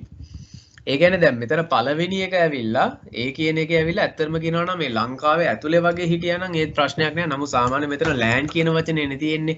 එකම නගරයක් ඇතුලේ මේ පිහිටලා තියෙනවා. ඒ කියන්නේ කුඩා ප්‍රමාණයක එක ගොඩනැගිල්ලක් ඇතුලේ මේ 4 දෙනා හිටියා නම් අන්න ඇත්තට මේ ඒ කියන ක්‍රමවේදය හොඳයි. හරිද? C කියන එක නම් ඉතින් ප්‍රායෝගිකව කරන්න පුළුවන් දෙයක් නෙමෙයිනේ. ඒක එච්චර සහෝද ක්‍රමයක් නෙමෙයිනේ. B කියන එක විතරයි ඊමේල් එකක් මාර්ගෙන් යවුවාම ඔක ප්‍රශ්නේ ඉවරයි. ඒ නිසා දෙවෙනි උත්තරේ තමයි හරි උත්තරේ. එතකොට රචනා ප්‍රශ්නය අරන් බැලුවොත් 2014 පළවෙනි ප්‍රශ්නය එක කියන කොටස Lakmal travels around the country to sell computer parts and accessories. After each sale, he enters the sales details into his tablet computer using the touch screen. At the end of the day, he views the total sales details. What is the A, input device, B, output device used by Lakmal? ඒ කියන්නේ ලක්මාල් කියන කෙනා ලංකාව වටේම යනවලු ඔහුගේ මොනවාද මේ පරිගණක උපාංග විකුණීම සඳහා. එතකොට සෑම විකිණීමක්ම අවසානයේදී ගනුදෙනුවක් අවසානයේදී ඔහු ඒ සියලුම විස්තර ටික එයාගේ ටැබ්ලට් කම්පියුටර් එකට දානවලු ටච් ස්ක්‍රීන් එක පාවිච්චි කරලා. හරිද? ටච් ස්ක්‍රීන් එක පාවිච්චි කරලා එහෙම නැත්නම් ස්පර්ශක තිරය පාවිච්චි කරලා. එතකොට හැමදාම එයා එක බලනවලු මොකද්ද මේ දවස අවසානයේදී ඒ විස්තර කොහොමද තිබුණේ කියලා. එතකොට අපෙන් අහන ඉන්පුට් ඩිවයිස් එක මොකද්ද අවුට්පුට් ඩිවයිස් එක මොකද්ද කියලා. මෙතන මොකද්ද ඔකට දෙන්න තියෙන උත්තරේ? ඉතින් ඇත්තටම දෙකටම පාවිච්චි වෙන්නේ එකම උත්තරේ. ටච් ස්ක්‍රීන් එක ස්පර්ශක තිරය. හරිද? 7 වෙනි කොටසේ ප්‍රශ්නේ list 2 kinds of input devices that allow us to input digital images directly into a computer. B, list 2 kinds of data storage media that can be used to exchange data or programs between two users. පළවෙනි එකෙන් කියන්නේ මොකද? ඒ කොටසෙන් කියන්නේ අපිට digital images එහෙම නැත්නම් අංකිත පින්තූර computer එකකට ඇතුළත් කරන්න පාවිච්චි කරන්න පුළුවන් devices දෙකක් ගැන අහනවා. මොකක්ද ඒකට ලියන්න පුළුවන්? අපිට ඩිජිටල් කැමරාව පාවිච්චි කරලා ෆොටෝස් දාන්න පුළුවන් නේද? වෙබ් කැමරාවෙන් ගන්න පුළුවන් CCTV කැමරා නේද? ඒකත් ඉතින් ඇත්තට මේක හරිනේ ස්මාර්ට්ෆෝන් එක ඊළඟට ස්කෑනර් එක නේද? ඒ කියන්නේ අපි ගාව තියෙන හાર્ඩ් කොපි එකක් පොතක තියෙන පින්තූරයක් අපිට ඩිජිටල් මාධ්‍යයට ඉලෙක්ට්‍රොනික මාධ්‍යයට අරවලා ගන්නත් පුළුවන් ඒක හරහා. මේ ඕනම එකක් ඕනම දෙකක් ඔයාලට ලියන්න පුළුවන්. B කියන කොටසේ අහන්නේ මොකද්ද? List 2 kinds of data storage media that can be used to exchange data or programs between two users. Storage media ගැන අහන්නේ. එතන මෙහෙමයි. හරියටම බැලුවොත් මෙතන මේ ආචයන මාධ්‍ය උපක්‍රම ප්‍රධාන වර්ග 3ක් ගැන එතන අහන්නේ. සාමාන්‍යයෙන් අපේ storage media ප්‍රධාන කොටස් 3කට අපි බෙදනවා මෙන්න මේ විදිහට. චුම්බක මාධ්‍ය එහෙම නැත්නම් මැග්නටික් මීඩියා, ප්‍රකාශ මාධ්‍ය ඔප්ටිකල් මීඩියා සහ ඝන තත්ත්වයේ මාධ්‍ය. හරිද? එහෙම බැලුවොත් මේ තුනෙන් ඔයාලට කැමති දෙකක් ලියන්න පුළුවන්. හරිද? කැමති දෙකක් ලියන්න පුළුවන් එතන. අපි 2013 පළවෙනි ප්‍රශ්නය අරගෙන බැලුවොත් මෙතනදී දත්ත තොරතුරු බවට පත් කරන පහත පරිවර්තනය සලකා බලන්න කියලා තියෙන්නේ. මෙතනදී දත්ත ඊට පස්සේ x කියලා එකක් තියෙනවා. ඊට පස්සේ තොරතුරු බවට පත් කරලා තියෙනවා. දැන් ඔහොම බැලුවොත් අපිට මෙතනදී දෙන්න තියෙන හරි උත්තරය මොකක්ද? ඇත්ත වශයෙන්ම දත්ත සකස් කිරීමට ලකුණෙන් පස්සේ තමයි තොරතුරු බවට පත් වෙන්නේ. එහෙනම් හරි උත්තරය වෙන්නේ අංක 2. ඊට පස්සේ පහත දක්වා ඇති නූතන ආචයන මාධ්‍ය ධාරිතාව වැඩි වෙන අනුපිළිවෙලට පහත දක්වන්නේ කුමකින්ද කියලා යහන්නේ. ඒ කියන්නේ ස්ටෝරේජ් මීඩියා වල කැපැසිටි එක වැඩි වෙන අනුපිළිවෙලට. ඒ කියන්නේ ආරෝහණ ක්‍රමයට. පොඩි එකෙන් පටන් ගන්න ලොකු එකකින් ඉවර වෙන්න ඕනේ. එහෙම අරගෙන බැලුවොත් මොකක්ද අපිට දෙන්න තියෙන හරි උත්තරේ? සංයුක්ත තැටි එක මෙතනදී හරි උත්තරය බවට පත් වෙන්නේ පළවෙනියටම අපි චුට්ටක් බැලුවොත් CD එකක කැපැසිටි එක මෙගාබයිට් 650ක් විතර වෙනවා. 700 කුත් වෙන අවස්ථාවල් තියෙනවා. මෙගාබයිට් 700ක් කියලා ගිගා මෙගාබයිට්ස්. එතකොට DVD එකක් අරන් බැලුවොත් ඒකේ තියෙනවා ගිගාබයිට් 4.7ක්. 4.7යි. හાર્ඩ් ඩිස්ක් එකක් අරන් බැලුවොත් ඒකේ කොච්චරක් තියෙනවද? හાર્ඩ් ඩිස්ක් එක සාමාන්‍යයෙන් 2 ටෙරාබයිට් වෙනකන් දැන් කාලේ තියෙනවා. ඒ නිසා එතන අපිට පළවෙනි උත්තරේ හරි විදියට ගන්න පුළුවන්. අපි අනිත් ඒවා බැලුවොත් මෙතන මුලින්ම DVD එක තියෙනවා ඊට පස්සේ CD එක එන්නේ. එතකොට එතන වැරදිනේ. වැඩි වෙන අනුපිළිවෙල නෙමෙයි තියෙන්නේ. මෙතන DVD එකයි hard disk එකයි තියෙනවා. නමුත් CD එක අන්තිමට වැටලා තියෙනවා. එතනත් වැරදි. මෙතන hard disk එකට පස්සේ CD එක දාලා. ඒත් වැරදි. ඒ නිසා අංක 1 තමයි හරි උත්තරේ වෙන්නේ. 4 බැලුවොත් පරිගණකයක සසම්භාවි පිවිසුම් මතකයක ධාරිතාවය 4GB වෙනවා නම් ඒ මතක ධාරිතාවයේ සමාන වන්නේ පහත කුමකටද? දැන් ඔයගොල්ලෝ පොඩ්ඩක් බලන්න මතක් කරලා 4GB කියලා කියන්නේ මෙතනදී මොකද්ද? සාමාන්‍ය 4GB කියලා කියන්නේ දැන් අපිට පරිගණකයක මතක ධාරිතාවය අරන් බැලුවාම බිට්ස් වලින් තමයි කුඩාම එකකේ අපිට තියෙන්නේ. බිට් 8ක් බයිට් එකක්. ඊට පස්සේ බයිට් 1024ක් ඇවිල්ලා කීයද? 1 කිලෝබයිට් එකක් වෙනවා. කිලෝබයිට් 1024ක් තමයි මෙගාබයිට් එකක් වෙන්නේ. නේද? මෙගාබයිට් 1024ක් ගිගාබයිට් එකක් වෙන්නේ. එහෙම ආරම්භ බැලුවොත් අනිවාර්යයෙන්ම හරි උත්තරේ වෙන්නේ මොකද්ද? හරිම උත්තරේ මෙතන 4GB කියන එක අපිට අනිත් පැත්තට බලාගෙන ගියොත් ගිගාබයිට් මෙගාබයිට් කරන්න නම් ඒක 1024න් වැඩි කරා නම් හරි මෙගාබයිට් 4096ක්. ඒක තමයි හරි උත්තරේ වෙන්නේ. 6 වෙනි ප්‍රශ්නේ බැලුවොත් මෘදුකාංගයක් ක්‍රියාත්මක වෙනකොට ඒකේ උපදෙස් සහ දත්ත යම්කිසි තැනක ඉඳලා වාරක මතකය හරහා එහෙම නැත්නම් කෑෂ් මෙමරි එක හරහා මධ්‍යම සැකසුම් මේකකෙ වෙත ඍජුවම ගෙනෙනු ලැබේ කියලා කියනවා. කොතන ඉඳන්ද ආන්නේ? සාමාන්‍යයෙන් දැන් මධ්‍යම සැකසුම් මේකකයයි මේ මෙතන හිස්තැනේ සඳහන් වෙන තැන ඒ දෙක අතරමැද තමයි වාරක මතකය පිහිටන්නේ කියලා මම කිව්වා. හරිද? දැන් සාමාන්‍ය මධ්‍යම සැකසුම් මේකකයට කොහොම කළත් මේ වාරක මතකයක අවශ්‍යතාවය ඇති වෙලා තියෙන්නේ ඇයි? ඒකට හේතුව මේ මෙතන සඳහන් වෙන දේෙන් තමයි කොහොමත් අපිට මධ්‍යම මේ සැකසුම් මේකකයට ඕනෙම උපදේශක් සහ දත්ත යවන්න පුළුවන්කම තියෙන්නේ. හරිද? hard disk එකේ තිබුණත් මේ වෙන ඕනම තැනක තිබුණත් මේ දේ හරහා තමයි එන්න ඕනේ.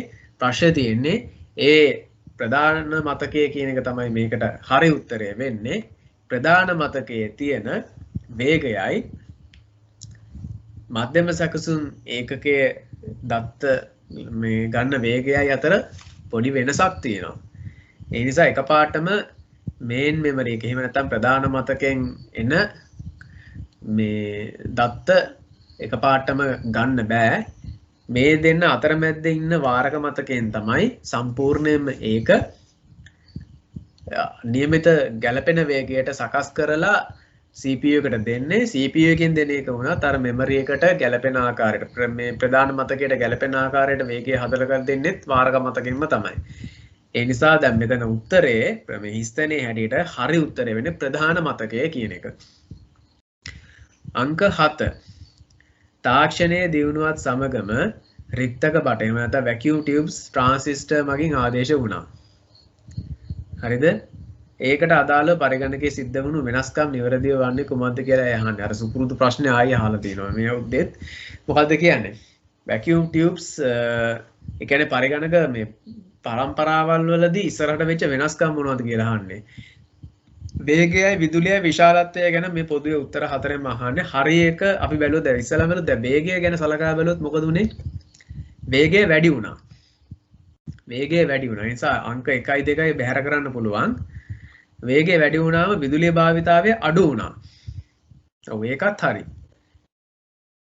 විශාලත්වය මොකද උනේ? විශාලත්වයත් අඩු වුණා. හරිද? වේගය වැඩි වුණා, විදුලි භාවිතය අඩු වුණා, විශාලත්වයත් අඩු වුණා. අංක 3 තමයි හරි උත්තරේ වෙන්නේ. 33 ඔබ චිත්‍රක මෘදුකාංගයක් graphic software එකක් භාවිතා කරලා ප්‍රතිබිම්බ ගොනුවක් සාදා image file එකක් සාදා එය hard disk එකේ සුරකින්නේ යයි උපකල්පනය කරන්න. එතකොට ඔබට මෙම ගොනුවේ සර්ව සම පිටපතක් ඒ කියන්නේ identical copy එකක් යාළුවෙකුට දෙන්න ඕනෑ නම් වඩාත්ම හොඳම දේ මොකක්ද කියලා අහනවා. මොකක්ද ඒකට කරන්න පුළුවන් හොඳම දේ? දැන් සාමාන්‍යයෙන් ඒකට කරන්න පුළුවන් හොඳම දේ ඇවිල්ලා මොකද්ද? ප්‍රතිබිම්බයේ තියෙන මුද්‍රිතයක් දෙස බලමින් ඒකේ තියෙන ප්‍රතිබිම්බයක් නිර්මාණය කරගන්න කියලා යාළුවාට කියනවලු. ඒ කියන්නේ අපේ චිත්‍රයේ print out එකක් දිහා බලාගෙන යාළුවාට කියනවා ඒක එයාට කැමති විදිහකට ඇඳගන්න කියලා. ඒක හරියද? නෑ. ඒ විදිහටම ඇඳගන්න බැරි වෙයිනේ. දෙක ප්‍රතිබිම්බ ගොනුව. එහෙම නැත්නම් මේ image file එක USB hard මේ disk එකකට flash disk එකකට copy කරලා USB pen එකට copy කරලා යාළුවාට දෙනවා. නේද? 3 ඒ පින්තූරේ copy එකක් යාළුවාට දීලා ඒක scan කරගන්න කියලා කියනවා. හරිද? 4 ප්‍රතිබිම්බය පරිගණකයේ තිරය මත පෙන්වා මිතුරාට එහි ඡායාරූපයක් අංකිත කැමරාවකින් ලබා ගන්න කියලා කියනවා. ස්ක්‍රීන් එකේ ෆොටෝ එකක් ගහ ගන්න කියලා කියන කැමරාවකින්. ඉතින් ඕකෙන් මේ සර්ව සම පිටපතක් ලබා ගන්න තියෙනවනම් හොද්දටම මොකද්ද වෙන්නේ? ඒක බෝල් කරලා තියෙනවා අනිත් එක. USB pen එකකට කොපියක් දාලා දුන්නා නම් හරි. ඒක තමයි හොඳම දේ. දැන් මෙතන තුන්වෙනි එකේ බැලුවොත් ඇත්තටම කියනවා නම් මේ දැන් අපි print out එකක් අරගෙන ඉවර වෙලා ඒක scan කරලා ගන්නවා කියලා කියන්නේ සමහර විට image quality එක වෙනස් වෙන්න පුළුවන්. ඒ නිසා අංක 3 කියන එක පිළිගන්න අමාරුයි මේ සර්වසම පිටපතක් විදියට ගන්න බෑ. කියන්නේ ලේසියෙන් කරන්න පුළුවන් දේ ස්ටෙප් එකක් අතරමැද්දෙන් ගිහිල්ලා තියෙනවා. ඒක වැඩක් නැහැ නේ අත්‍තරම. අංක 2 තමයි හරි උත්තරේ වෙන්නේ. ඉතින් 2013 රචනා ප්‍රශ්නයක් අරගෙන බලුවොත් පළවෙනි ප්‍රශ්නේ පළවෙනිම කොටස මෙන්න මේ A සිට E දක්වා ලේබල් කර ඇති වගන්ති සත්‍යද අසත්‍යද කියලා සඳහන් කරන්න කියලා කියනවා. ඔබ විසින් කළ යුත්තේ අදාළ ලේබල් එළියා එහි සත්‍ය අසත්‍යතාවය සඳහන් කිරීම පමණි. මාධ්‍ය සැකසුම් මේකකයේ හා ප්‍රධාන මවපූර්වේ පිහිටලා තියෙනවා කියලා කියනවා. මොකක්ද ඒකට කියන්න පුළුවන්?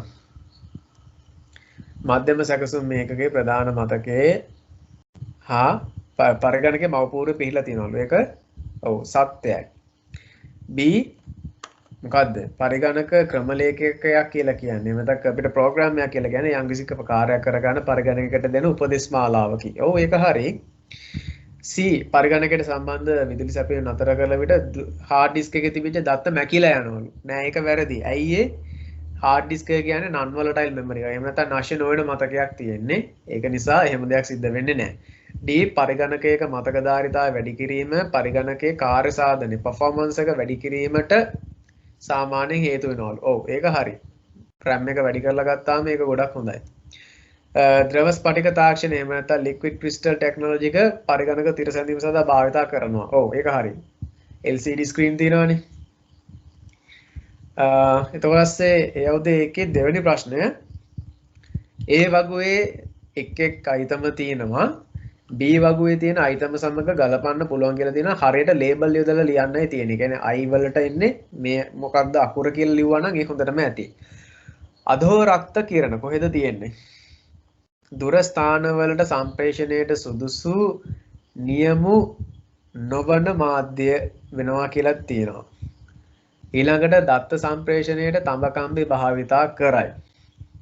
රැහන් රහිත දුරස්ථ පාලක රැහන් රහිත යතුරු පුවරු හා රැහන් රහිත මූසික සඳහා භාවිතා කරයි. අන්න ඒක තමයි අධෝ රක්ත කිරණ වලට ගැලපෙන්නේ. මොකද දුර ස්ථානවලට දැන් නියම නොවන මාධ්‍යය තමයි අන්ගයිඩඩ් මීඩියා එකක් වුණාට ගොඩාක් දුර යවන්න බෑ. ඒ නිසා I කියන එකට ගැලපෙන්නේ R. J ශුද්‍ර තරංග මයික්‍රෝවේව්ස්. මොකක්ද ඒකට ගන්න පුළුවන්?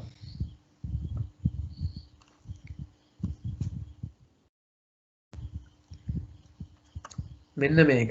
දුර ස්ථානවලට දත්ත සම්ප්‍රේෂණයට සුදුසු නියම නොවන මාධ්‍ය. ඒ කියන්නේ මයික්‍රෝවේව් තමයි ඇත්තටම මේ Wi-Fi තාක්ෂණය සඳහා යොදාගන්නේ. හරිද? K ප්‍රකාශ තන්තු. ඔප්ටිකල් ෆයිබර් කියලා ගත්තොත් මෙතන S අකුරෙන් සඳහන් වෙන වීදුරු බට තුල දිවෙන ආලෝක සංඥා දත්ත සම්ප්‍රේෂණයට යොදා ගන්නවා කියලා. L ඇඹරුණු කම්ලිය නැත්නම් ට්විස්ටඩ් පෙයා කියලා කියන්නේ මොකද්ද? දත්ත සම්ප්‍රේෂණය යොදා ගන්න තඹ කම්බි භාවිතා කරනවා ඒක කරන්නේ. එහෙනම් I වලට R, J වලට P, K වලට S, L වලට Q. අත A සිට E ලෙස ලේබල් කර ඇති පහත උපක්‍රම සලකා බැලුවොත් තීරුකේත කියවනය හැටියට මොකක්ද අපිට කියන්න පුළුවන්? තීරුකේත කියවනය සඳහා බාකෝඩ් රීඩර් එකට මෙතන අපිට කියන්නේ ආදානද ප්‍රතිදානද එහෙ නැත්නම් දෙකමද මේ සිද්ධ වෙන්නේ කියලා. තීරුකේත කියවනය බාකෝඩ් රීඩර් ගත්තොත් ඉන්පුට් ඩිවයිස් එකක්. B කියන එක සංයුක්ත තැටි ලියන එහෙම නැත්නම් CD රයිටර් එකක් විදිහට අපිට ආදාන හා ප්‍රතිදාන දෙකම පාවිච්චි කරන්න පුළුවන්. C මොනිටර් එකක් ප්‍රතිදානයක් විදිහට ගන්නත් පුළුවන්. D මූසිකය mouse ඒකත් ගන්න පුළුවන් ඉන්පුට් එකක් විදිහට. E ස්කෑනර් එකත් ඉන්පුට් එකක් විදිහට ගන්න පුළුවන්. හරිද?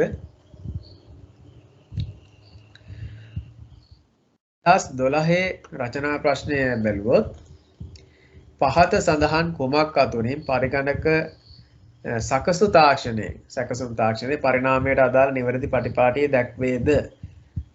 එවලූෂන් එක අරගෙන බලාගෙන ආවොත් ඇත්තටම මෙතනදී මුලින්ම අපිට සාමාන්‍ය හරියටම ආවේ රික්තක බට එහෙම නැත්නම් වැකියුම් ටියුබ්ස් තමයි ඉස්සෙල්ලාම අපි යොදාගත්තේ. ඊට පස්සේ දෙවෙනි පරම්පරාවට ට්‍රාන්සිස්ටර්ස් ආවේ. තුන්වෙනි පරම්පරාවට අණුකලිත පරිපථ ආවේ. ඒ නිසා හරි උත්තරය අංක 4.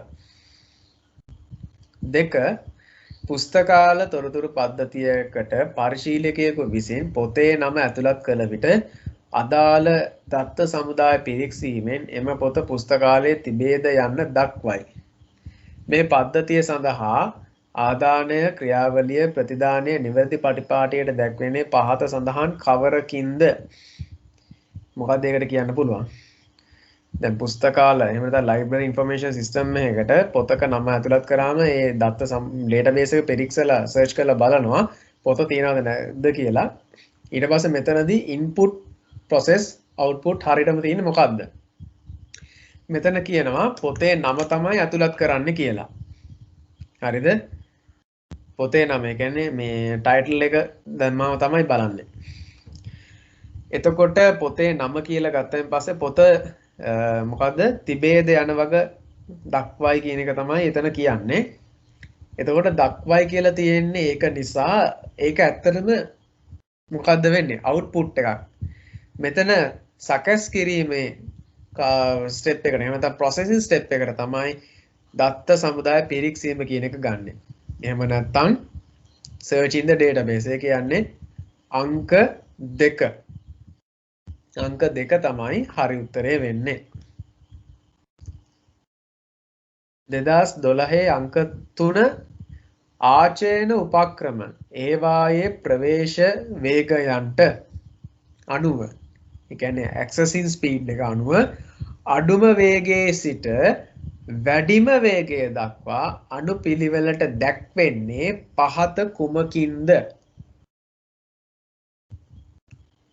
අඩුම වේගයේ සිට වැඩිම වේගය දක්වා එතකොට ස්ටෝරේජ් ඩිවයිසස් අරන් බැලුවොත් සාමාන්‍යයෙන් අපේ දැන් වැඩිම ස්පීඩ් එකක් තියෙන්නේ රෙජිස්ටර්ස් වල අපි අනුපිළිවෙලට මෙහෙම බලාගෙන ආවම මෙතන අපිට ප්‍රධාන වශයෙන්ම උත්තර තුනක් තියෙනවා අපි ඒ තුන සලකා බැලුවොත් floppy disk එක තියෙනවා hard disk එක තියෙනවා main memory එක තියෙනවා හරිද එතකොට මෙතන data accessing speed එක අනුව ගැනනේ අහන්නේ එහෙම බැලුවොත් අපිට සාමාන්‍යයෙන් floppy disk එක තමයි වේගවත්ම එක විදිහට අපිට දකින්න තියෙන්නේ මොකද ඒකේ capacity එක අඩුයි hard disk එක ඊට පස්සේ තියෙන්නේ accessing speed එක හැටියට main memory එක තමයි ටිකක් වැඩිම වේගයක් විදිහට අපිට දකින්න ලැබෙන්නේ හරිද අඩුම වේගයේ සිට වැඩිම වේගය දක්වා නේද එතකොට capacity එක අඩුයි floppy disk එක ටික read කරලා ගන්න හුඟක් වෙලාව ගන්නවා hard disk එකේ ඇත්තටම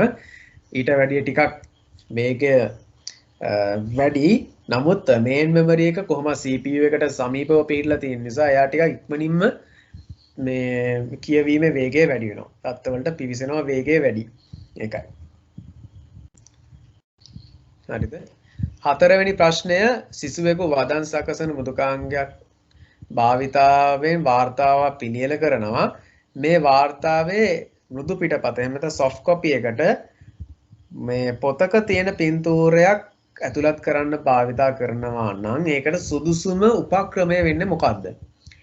දැන් පොතක තියෙන පික්චර් එකක් ගන්න නම් ඒ කියන්නේ hard copy එකක තියෙන එකක් soft copy එකක් බවට පත් කරලා ගන්න නම් මෙතන තියෙන හොඳම උත්තරය ස්කෑනර් කියන එක තමයි හරි උත්තරය වෙන්නේ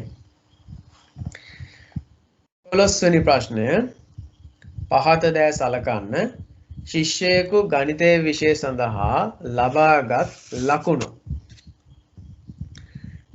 හරිද B පන්තියේ සියලු ශිෂ්‍යයන්ගේ ගණිත විෂයේ සාමාන්‍ය ලකුණු ඉහත A හා B දෙකට අදාළව පහත සඳහන් දෑ අතුරින් නිවැරදි වන්නේ කුමක්ද ගණිතයට ලබාගත් ලකුණුයි සාමාන්‍ය ලකුණුයි එතකොට මෙතනදී අහන්නේ දත්ත සහ තොරතුරු කියන දෙක ගැන තමයි පදනම් වෙලා මේ ප්‍රශ්නේ තියෙන්නේ මොකද්ද ඔකට කියන්න පුළුවන් A කියන්නේ දත්තයක්ද B කියන්නේ තොරතුරක්ද එහෙම නැත්නම් දෙකම දත්තයක්ද දෙකම තොරතුරුද මොකද්ද උතන කියන්න පුළුවන් දේ ඔයගොල්ලන්ට හරියටම බැලුවොත් ලබාගත් ලකුණක් කියන්නේ දත්තයක් වුණාට පන්තියේ ළමයි ඔක්කොම ගත්ත මේ සාමාන්‍ය ලකුණු ටික ගණනය කරන්න නම් දත්ත ටික හැටියට එක ළමෙක් ගානේ ගත්ත ගණිතයට ගත්ත ලකුණු ඔක්කොම ටික ගණන් තියා ගන්න ඕනේ. ඊට පස්සේ ගණනය කිරීම තමයි සකස් කිරීම බවට පත් වෙන්නේ.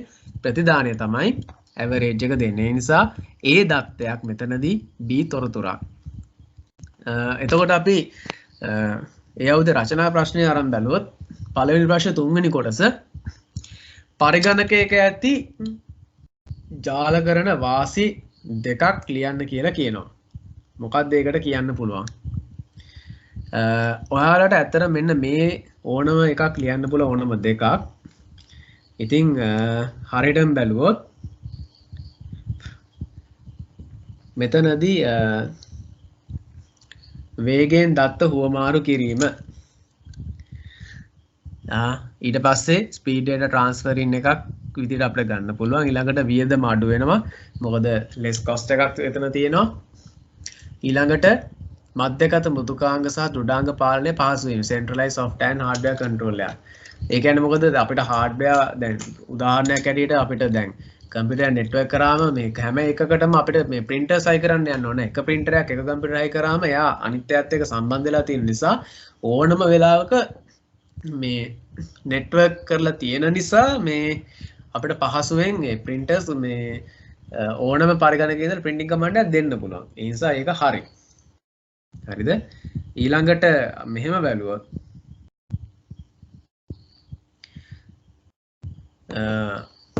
ඊළඟ ප්‍රශ්නය මේ 6 වෙනි කොටසේ කියවෙනවා පහත සඳහන් වැකි සලකා බලන්න කියලා. එතකොට මෙතන අපිට බැලුවොත් පරිගණකයක ඇති යම්කිසි කෙවෙනියක් ගැන මෙතන කියන්නේ. හරිද? මේ කෙවෙනි ගැන තමයි මේ ප්‍රශ්න ඔක්කොම තියෙන්නේ. අපෙන් අහන්නේ බාහිර දෘඩ තැටි එහෙම නැත්නම් external hard disk මුද්‍රණ යන්ත්‍ර මූසික සුපරීක්ෂණ. ඒ කියන්නේ external hard disk printers mouse scanners මේවා ඔක්කොම සම්බන්ධ කරන්න පුළුවන් පෝට් එක මොකද්ද? මෙතනට අපිට ගන්න පුළුවන් USB කියන පෝට් එක අපිට තියෙනවා. මෙතන තෝරන්නනේ තියෙන්නේ, තෝරලා ලියන්න තියෙන්නේ. ඊට පස්සේ පරිගණකයක් අන්තර්ජාලයට සම්බන්ධ කිරීම සඳහා මොන පෝට් එකද අපි යූස් කරන්නේ මෙතන? network port එක ගන්න පුළුවන්. B network port. C පරිගණකයට සංදර්ශන තිරයක් සම්බන්ධ කිරීමට මොකද්ද අපි යූස් කරන්නේ? මොකක්ද ඒකට පාවිච්චි කරන්න පුළුවන්? C කියන එකට VGA port එක. D එහෙනම් මොකක්ද ඉතුරු වෙලා තියෙන්නේ? ස්පීකර් සම්බන්ධ කරන්නේ line out කියන එක. ඔන්න තියෙනවා A USB, B network, C VGA, D line out. හත්වෙනි කොටස ඒ ප්‍රශ්නේ පහත දක්වා ඇති A හා B වගු දෙක ඔබේ පිළිතුරු පත්‍රයට පිටපත් කරලා AB වගු දෙකේ ගැළපෙන අයිතම ඊතල ඇඳ දක්වන්න කියලා කියනවා. ඔව් මෙතන තියෙන යා කරන්න තියෙන්නේ මොකද්ද කරන්න කියලා තියෙන්නේ ඊතල ඇඳ දක්වන්න කියලානේ කියන්නේ. පරිගණක තිරය කම්පියුටර් ස්ක්‍රීන් එක මොකටද මෙතනදී ගැළපෙන්නේ? අපිට හරියටම ගැළපෙන උත්තරයක් ඉදිරියට තියෙන්නේ තිර වර්ග තුනක් මෙතන තියෙනවා CRT LCD LED කියන එක ඒක එකක්. හරිද? ඊට පස්සේ මධ්‍යම සැකසුම මේකකේ ගත්තොත් මොකක්ද එතනදී වෙන්නේ? අපිට මෙතනදී ඇත්තටම ගැළපෙන උපාංග හැටියට මේ ගණනය කිරීම කියන එක තමයි එතනින් සිද්ධ වෙන්නේ කම්පියුටේෂන් කියන පාර්ට් එක. ඒ නිසා ඒක තමයි CPU එකට එන උත්තරේ. අංකිත කැමරාව ඩිජිටල් කැමරාව මොකටද අපි පාවිච්චි කරන්නේ? image capture කියන එක ප්‍රතිබිම්බ උකහා ගැනීම. hard disk එක ඒකේ කොටසක් විදියට අපිට මේ read and write head එක ගන්න පුළුවන් කියවන සහ ලියන හිස. යතුරු පුවරුව අපිට ඉතුරු වෙනවා. ඒකට එන උත්තරේ මොකද්ද? QWERTY. ඒ කියන්නේ යතුරු පුවරුවේ ඔයගොල්ලෝ දන්න keyboard එකේ අර QWERTY කියන අකුරු මේ QWERTY අකුරු තියෙන layout එක හඳුන්වන්නේ QWERTY කියන මෝඩ් එකෙන්. හරිද? QWERTY හොඳට බලන්න. ඒ අකුරු මේ 6ම එක පේලියකට තියෙන්නේ. ඒ නිසා හරි උත්තරේ වෙන්නේ එතන. 2011 අපි අරන් බැලුවොත් පහත සඳහන් දෑ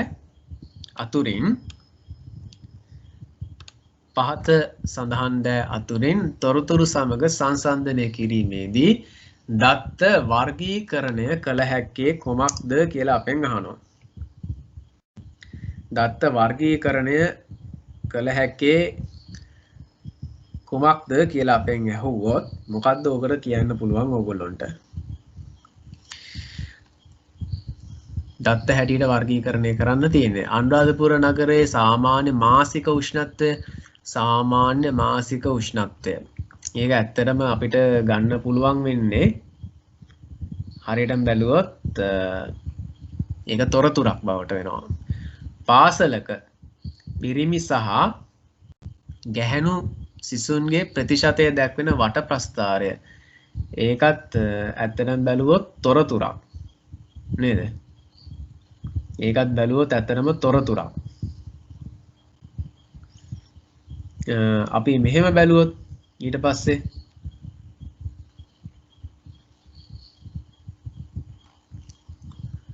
ගෘහස්ත දුරකථන අංකයක අවසන්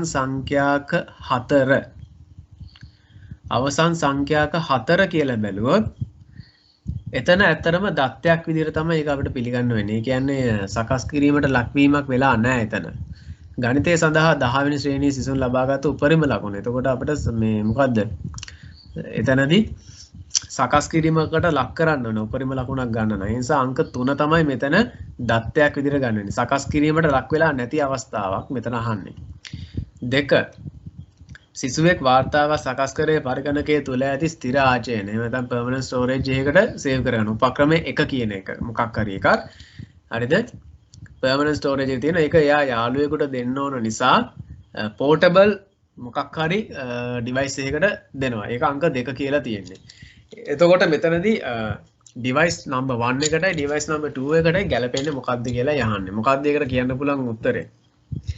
device number 1 එකට දැන් මෙතන දැන් permanent storage එකක් තියෙනවා නම් ඒ කියන්නේ KTM ඔය කියන්නේ Nokia කියනවා එතනදී නැශ්‍ය නොවන මතකයක් ගැන. හරිද? ඒ නිසා ප්‍රධාන මතකය හැටියට අපිට ගන්න පුළුවන් දෙයක බෑ. මොකද හේතුව විදුලි බලය නැති වුණොත් ඒ මෙමරි එක lost වෙනවා.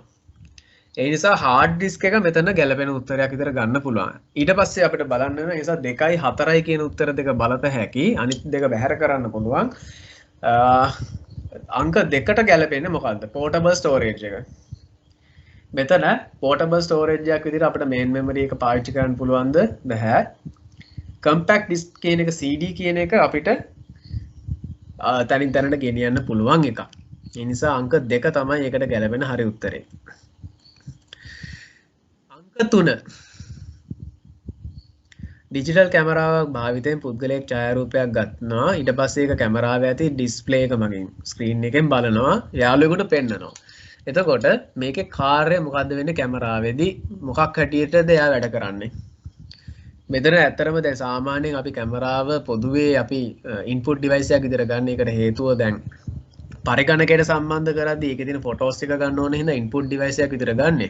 නමුත් දැන් මේ සංසිද්ධියේ බැලුවාම මේ සිනාරියෝ එකේ බැලුවාම ඇත්තටම ඩිස්ප්ලේ එකක් ඒකේ තියෙන නිසා අවුට්පුට් ඩිවයිස් එකක් විදිහට මෙයා මෙතන වැඩ කරනවා කියලාත් ගන්නවා. ඒ නිසා ආදාන ප්‍රදාන දෙකම සිද්ධ වෙනවා.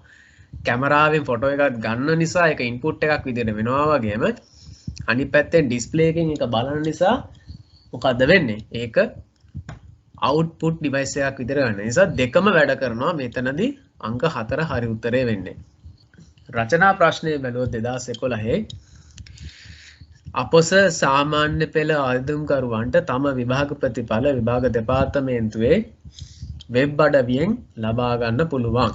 එතකොට මේකෙදි මොකද වෙන්නේ? ඒ දත්ත පිවිසුම් ෆෝම් එකට එහෙම නැත්නම් data entry ෆෝම් එකට අපි විභාග අංකය ඇතුළත් කරලා ඊට පස්සේ මොකද වෙන්නේ? සිස්ටම් එකෙන් ඒක වළංගුතාවය පරීක්ෂා කරලා බලනවා. වළංගුතාවය පරීක්ෂා කළායින් පස්සේ ඒක වළංගු වන්නේ නම් data base එකෙන් ප්‍රතිඵල ටික අරගෙන ඒක තිරේ ප්‍රදර්ශනය කරලා ගන්නවා. එහෙම ප්‍රදර්ශනය කරායින් පස්සේ මොකද්ද වෙන්නේ? අපෙන් අහන්නේ ඉන්පුට් එකට මොකද්ද, ප්‍රොසෙස් එක මොකද්ද, අවුට්පුට් එක මොකද්ද කියලා අහන්නේ. එහෙම බැලුවොත් ඉන්පුට්, ප්‍රොසෙස්, අවුට්පුට් මොකද්ද මේකට දෙන්න පුළුවන් උත්තරේ? ඇත්තටම ඉන්පුට් එකක් විදිහට මෙතනදී අපිට ගන්න පුළුවන් විභාග අංකය. හරිද? විභාග අංකයේ ඉන්පුට් එකක් වෙනකොට ප්‍රොසෙස් එක වෙන්නේ වළංගුතාව පරීක්ෂා කිරීම. වැලිඩේෂන් චෙක් එක එතන වෙනවා. අවසාන ප්‍රතිදානයේ හැටියට විභාග ප්‍රතිඵලය නැත්නම් එක්සැමිනේෂන් රිසල්ට් එක දකින්න පුළුවන්. හරි. ඉතින් එහෙනම් දැන් අපි මේ 2019 ඉඳලා 2011 වෙනකම් මේ පළවෙනි පාඩම් දෙකටම අදාළව අපි මේ 10 වසරේ අපි ඉගෙන ගන්න ප්‍රශ්න පත්‍ර සාකච්ඡා කළා. ගොඩක්ම අපිට බහුවර්ණ ප්‍රශ්න තමයි මේ පාඩම් දෙකෙන්ම එන්නේ. රචනා ප්‍රශ්නත් අපිට මේ පළවෙනි ප්‍රශ්නේ පළවෙනි කොටස විදිහට අපිට ලැබෙනවා. මේ පළවෙනි ප්‍රශ්නේ යම් යම් කොටස් ආකාරයෙන් අපිට එන්නේ. ඉතින් සාමාන්‍යයෙන් අපිට ලකුණු 6ක් 8ක් විතර වගේ ප්‍රමාණයක් මේකෙන් ලබා ගැනීමේ අවස්ථාව තියෙනවා. ඉතින් ඒක නිසා බොහොම පහසුවෙන් ලකුණු රැස් කරගන්න පුළුවන් ඔයාලගේ විභාගෙදී. එහෙනම් ගොඩාක් ස්තුතියි අද මේ ප්‍රශ්න පත්‍ර සාකච්ඡාවත් එක්ක එකතු වුණාට. සුබ දවසක් ඔයාලා සියලු දෙනාටම.